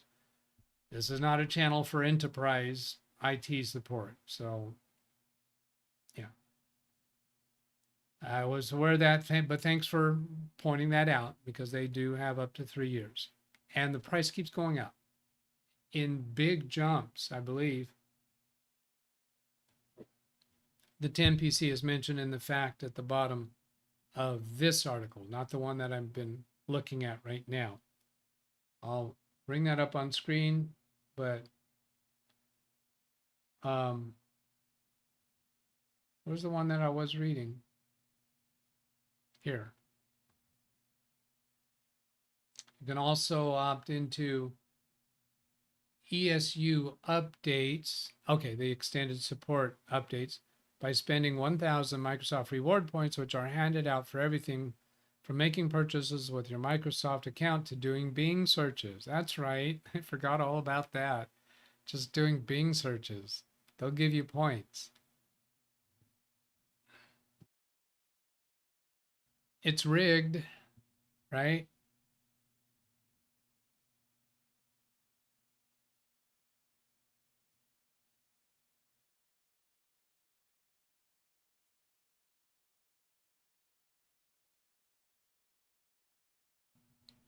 Wow, big burps.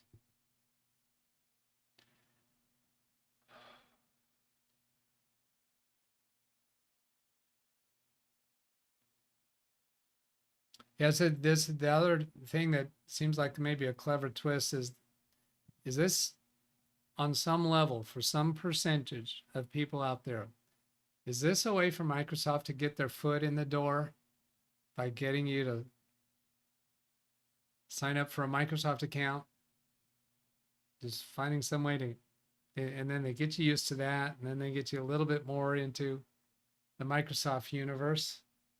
I'm in the Microsoft universe for me. And don't get me wrong there. I'm just talking about the people who are still resisting it.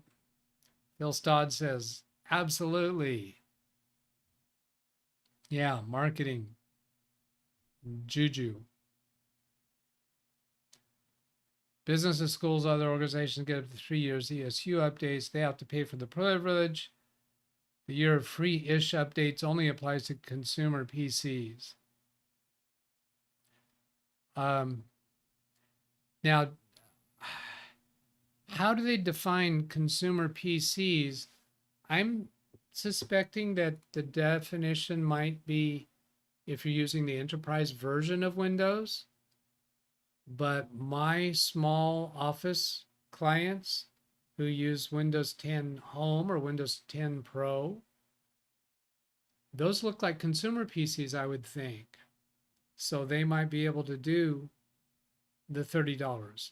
Now, I'm not going to be pitching that to any of my clients, but yeah, do they define anywhere how they identify consumer PCs, how they define that?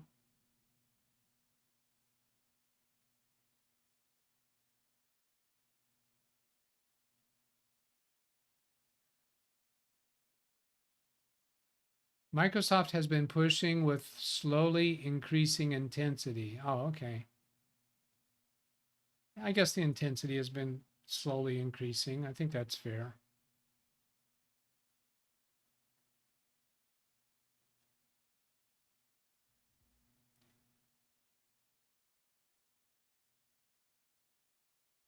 Yeah, doing the Windows backup for your settings and some files might make your transition to a new computer easier. So even if you're not wanting to extend, you might be interested, if you're going to move from Windows 10 to Windows 11, using this backup option might make the transition easier. It's an easy way to help you safely, securely transfer your data, personal files, most settings, and applications. So everything's ready for you the moment you sign in. Yeah, but probably, yeah, once you do the transition, you're probably signed into a Microsoft account, but then you should be able to revert to a local account. And I think that would be a lot easier to do if you do the out-of-box experience as a local account and then use your Microsoft account to do the transition from your Windows 10 computer. The reason why I like that is because if you create the Microsoft account during the out-of-box experience, the profile folder name is a shortened version of your Microsoft account name, and it's just kind of a little funky and weird. If you then revert to a local account, you're still going to be using that profile name unless you create a separate local profile. But then you lose the benefit of transferring your settings. So I would think the way to go about that is do the out-of-box experience with a local user account, and then sign into your Microsoft account based off of that local account. And your profile name is still going to be whatever your local user account was.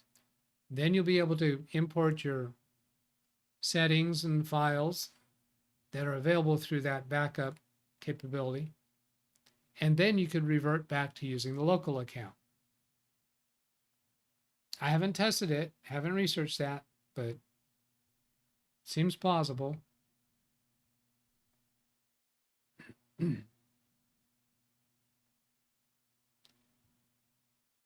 Oh, let's see, people's existing accounts.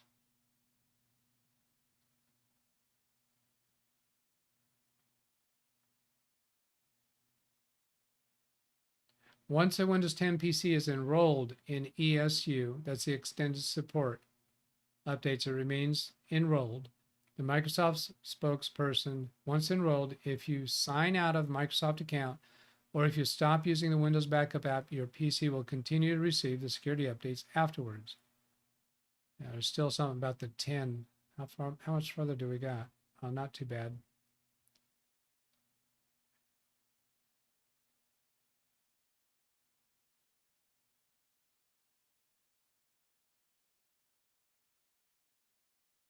That seems like a lot of repeat there.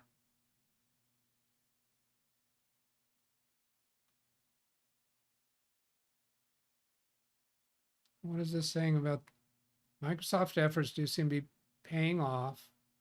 While Windows 10 is still running on the majority of PCs worldwide, about 53%.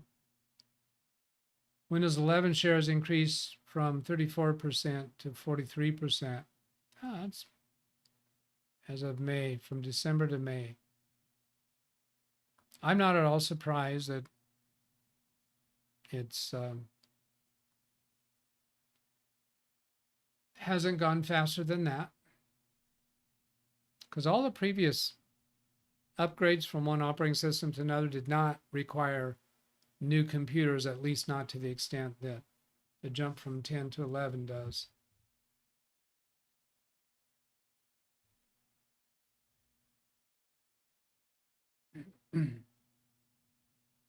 Wait, isn't that kind of repeating again?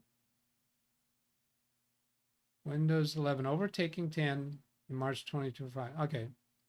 Yeah, the same stuff. Massage it a little bit different for forecasting.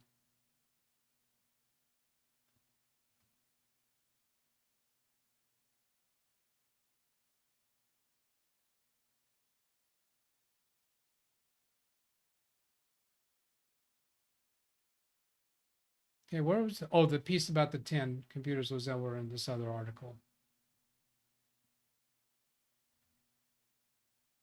I probably should have jumped over here sooner because this is the actual Microsoft. You can use your existing ESU license on up to 10 devices. Once you enroll, just go to Settings, Update Security, and enroll now. That sentence right there isn't saying that they all have to be signed in with the same Microsoft account, logged into Windows with the same Microsoft account. Can you use an ESU license that was purchased with a Microsoft account used on one computer to add to your other, to use on your other computers that are not signed into that account? That doesn't seem like you could.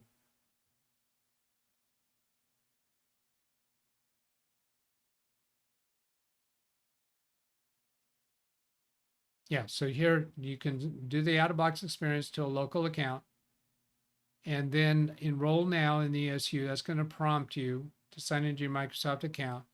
And that's probably going to make your PC log in on every startup to your Microsoft account until you revert it back to a local account.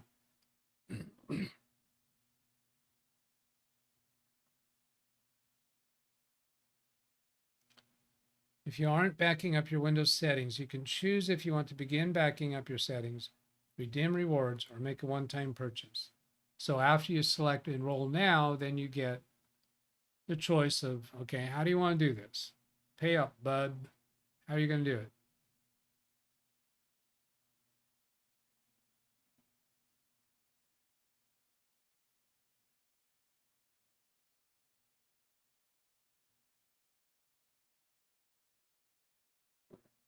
See, if you take this literal, you will need to sign into your Microsoft account in order to enroll in ESU. So it sounds like once you enroll in ESU, you get a code that can be used on other computers. Do you have to actually enroll the other computers? Once you enroll, sounds like a one-time event. Once you select Enroll Now, you'll start the ESU enrollment. I'm not convinced of that. If you're signed into Windows with the local account, you'll be prompted to sign. If you're already backing up, okay, you can use your existing ESU license. See, this implies that you actually get some kind of a license code up to 10 devices. Now, if you log those other devices into your Microsoft account, and the Microsoft account has that ESU, do those other computers just automatically enrolled? Or do you actually have to choose to enroll? Those are all the details that they're not going to say here. But there could be some nuances to how you actually accomplish this.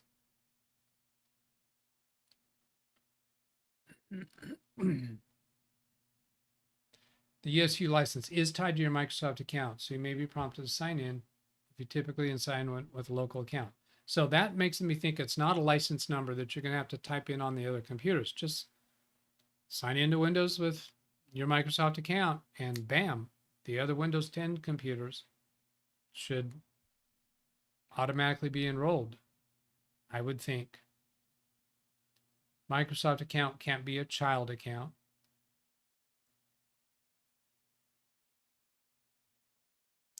Now I'm thinking, do they mean child account as in a sub account of your Microsoft account? Because like a family account, you can have a family account, and I have a family. My Microsoft account is a family account, so I have a family account. If I enroll in ESU, that applies to my account. I have shared my Microsoft family account with family members. So those family member accounts, even though they're a couple of them are my brothers, are they're not children. But those are child accounts under my Microsoft family account. So could that be what is meant by child account? Or does it somehow mean a person who is under 18 years old or whatever? I think it's got to be the first that I was describing. Greg M says Theo Joe had a video on this where he tested it by changing it back to local account. Thank you.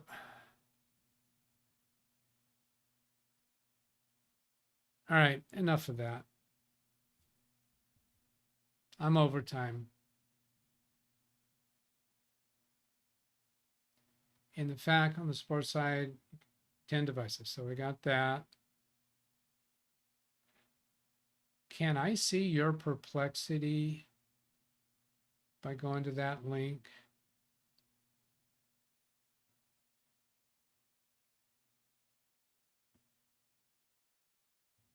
Oh, I can.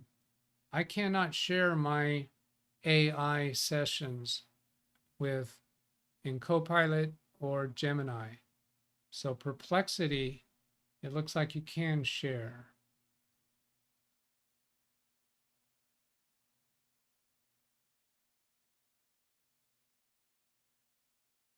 What is classified as business? Is that why you took me here? No, that's the 10 devices.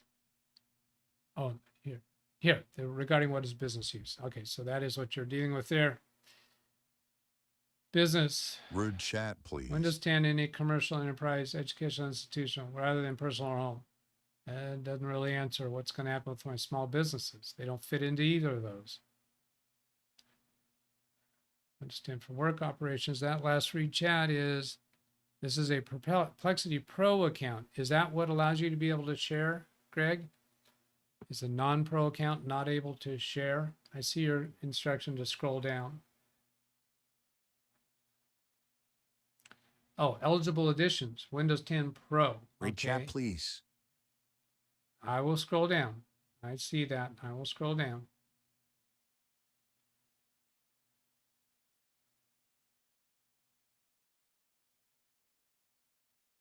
If the business is organization use where they use standalone PCs with no domain or other Microsoft software, where does one purchase ESU if you have no Microsoft contact? Okay, well that's for the that's for the corporate ESU, not consumer.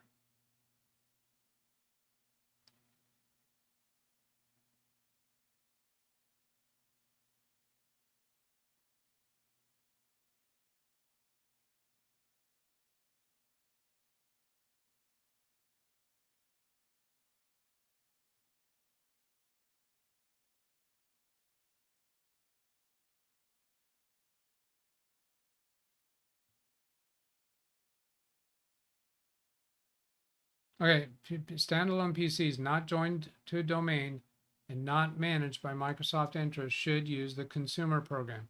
So that means my small businesses should use the consumer program.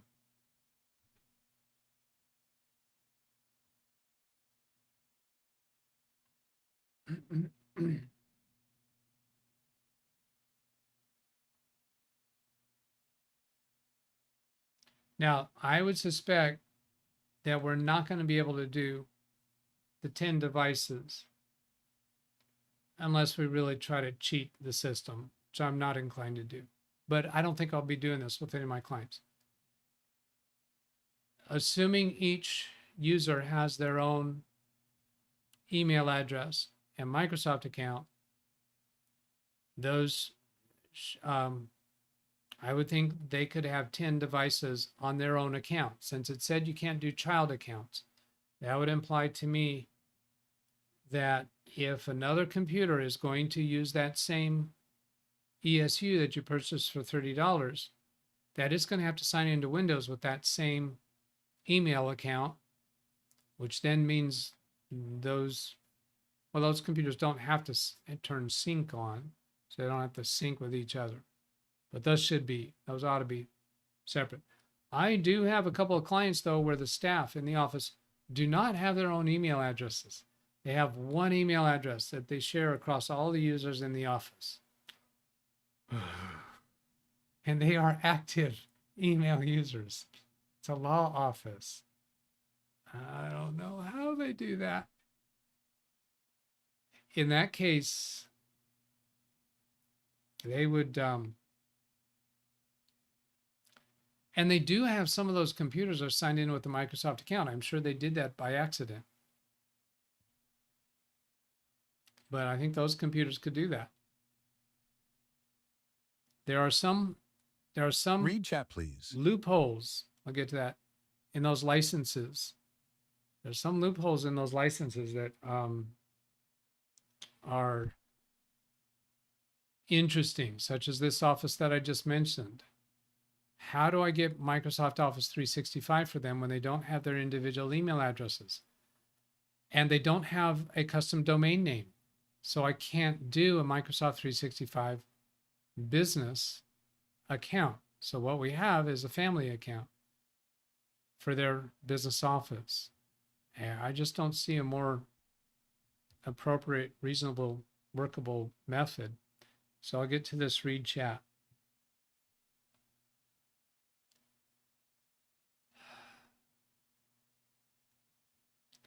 As I said, yeah, so as you said, yeah, so I haven't read all of your messages. If you are a business with a small number of computers, use the consumer one. Yeah, as I said, create a new account on Windows 10 to use a Microsoft sign-in that registers all the accounts on that computer. Yeah, I was thinking of that too. And thanks for making me mention that and never use that account again. So the other computers could sign into that to the account that you have that code, and they've got that computer set up for extended updates. Now I'm starting to squirm a little bit with telling about this kind of thing because of the recent issue that we saw Scott encountered, where he had a video taken down, and YouTube's explanation, their position was that he was encouraging or providing a way for people to get something for free that they would normally pay for. And there's arguments about, I'm completely convinced he was not trying to put that across, but I suspect the websites that he was pointing out where people could get the Windows 7 software did do other things that Scott was not promoting. And perhaps that's what YouTube was actually objecting to. But let's not go down that road further now, because that's already been hashed out. But this piece here, could I get in trouble just for letting it be known that this is a kind of way to skirt around the subject, where you could get a small office, extended updates for all the computers in that office by signing into each of those computers into a Windows account that uses the same account that you bought the license with, get across 10 computers, and then those computers log out of that account and use a different account. Because normally, I think it's fair to say the intended method from Microsoft is that a person using a computer should be qualifying for those updates on their own merit.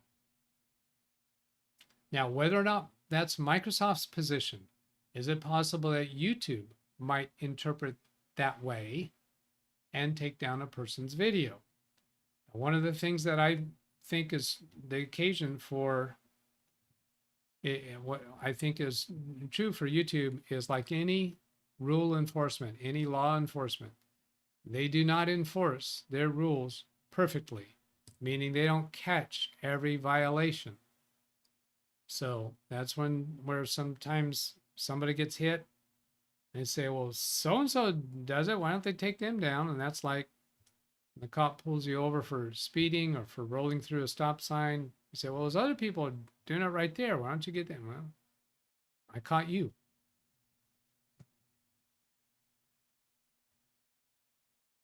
I don't know what Jim's reaction there too is.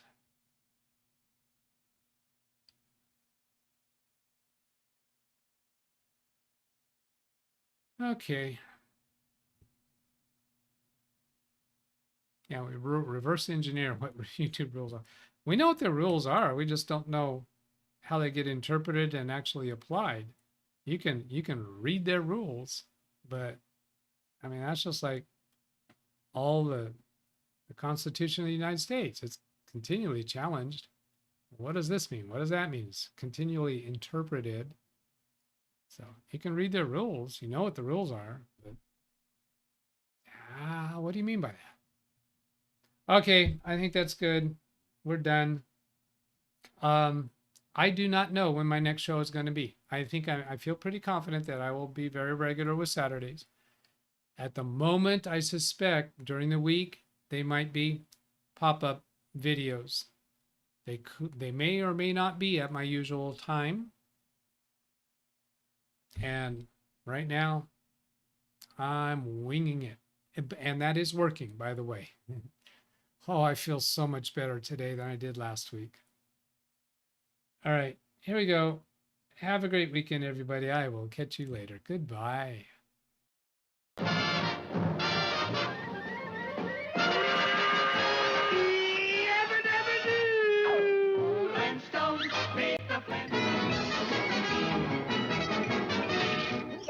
That's all, folks. Tune in 6 days a week for Windows support, the help you seek. Send an email, leave a comment, join the chat. Our tech-savvy crew is where it's at. Not just me, but a whole community, helping you solve tech mysteries. With friends who are here almost every day, we love to chat and help you find your way. So subscribe now, be part of the team, for Windows support and more than you dream. Join the fun, don't miss a single stream. At LiveWindowsTraining-DougBetts or simply where tech support supreme.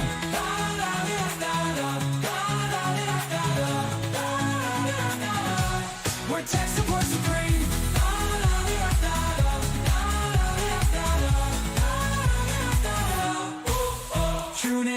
Tune in 6 days a week for Windows support, the help you seek. Send an email, leave a comment, join the chat. Our tech-savvy crew is where it's at. Not just me, but a whole community, helping you solve tech mysteries.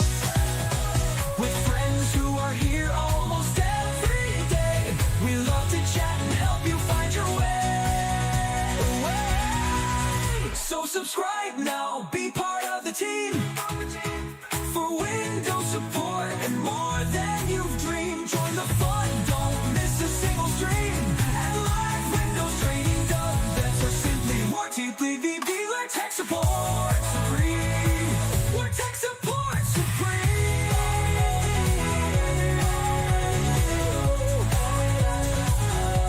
We're tech support supreme.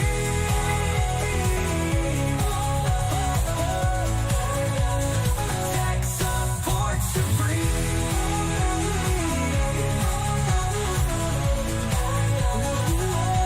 We're tech support supreme. We're tech support supreme. We're tech support supreme.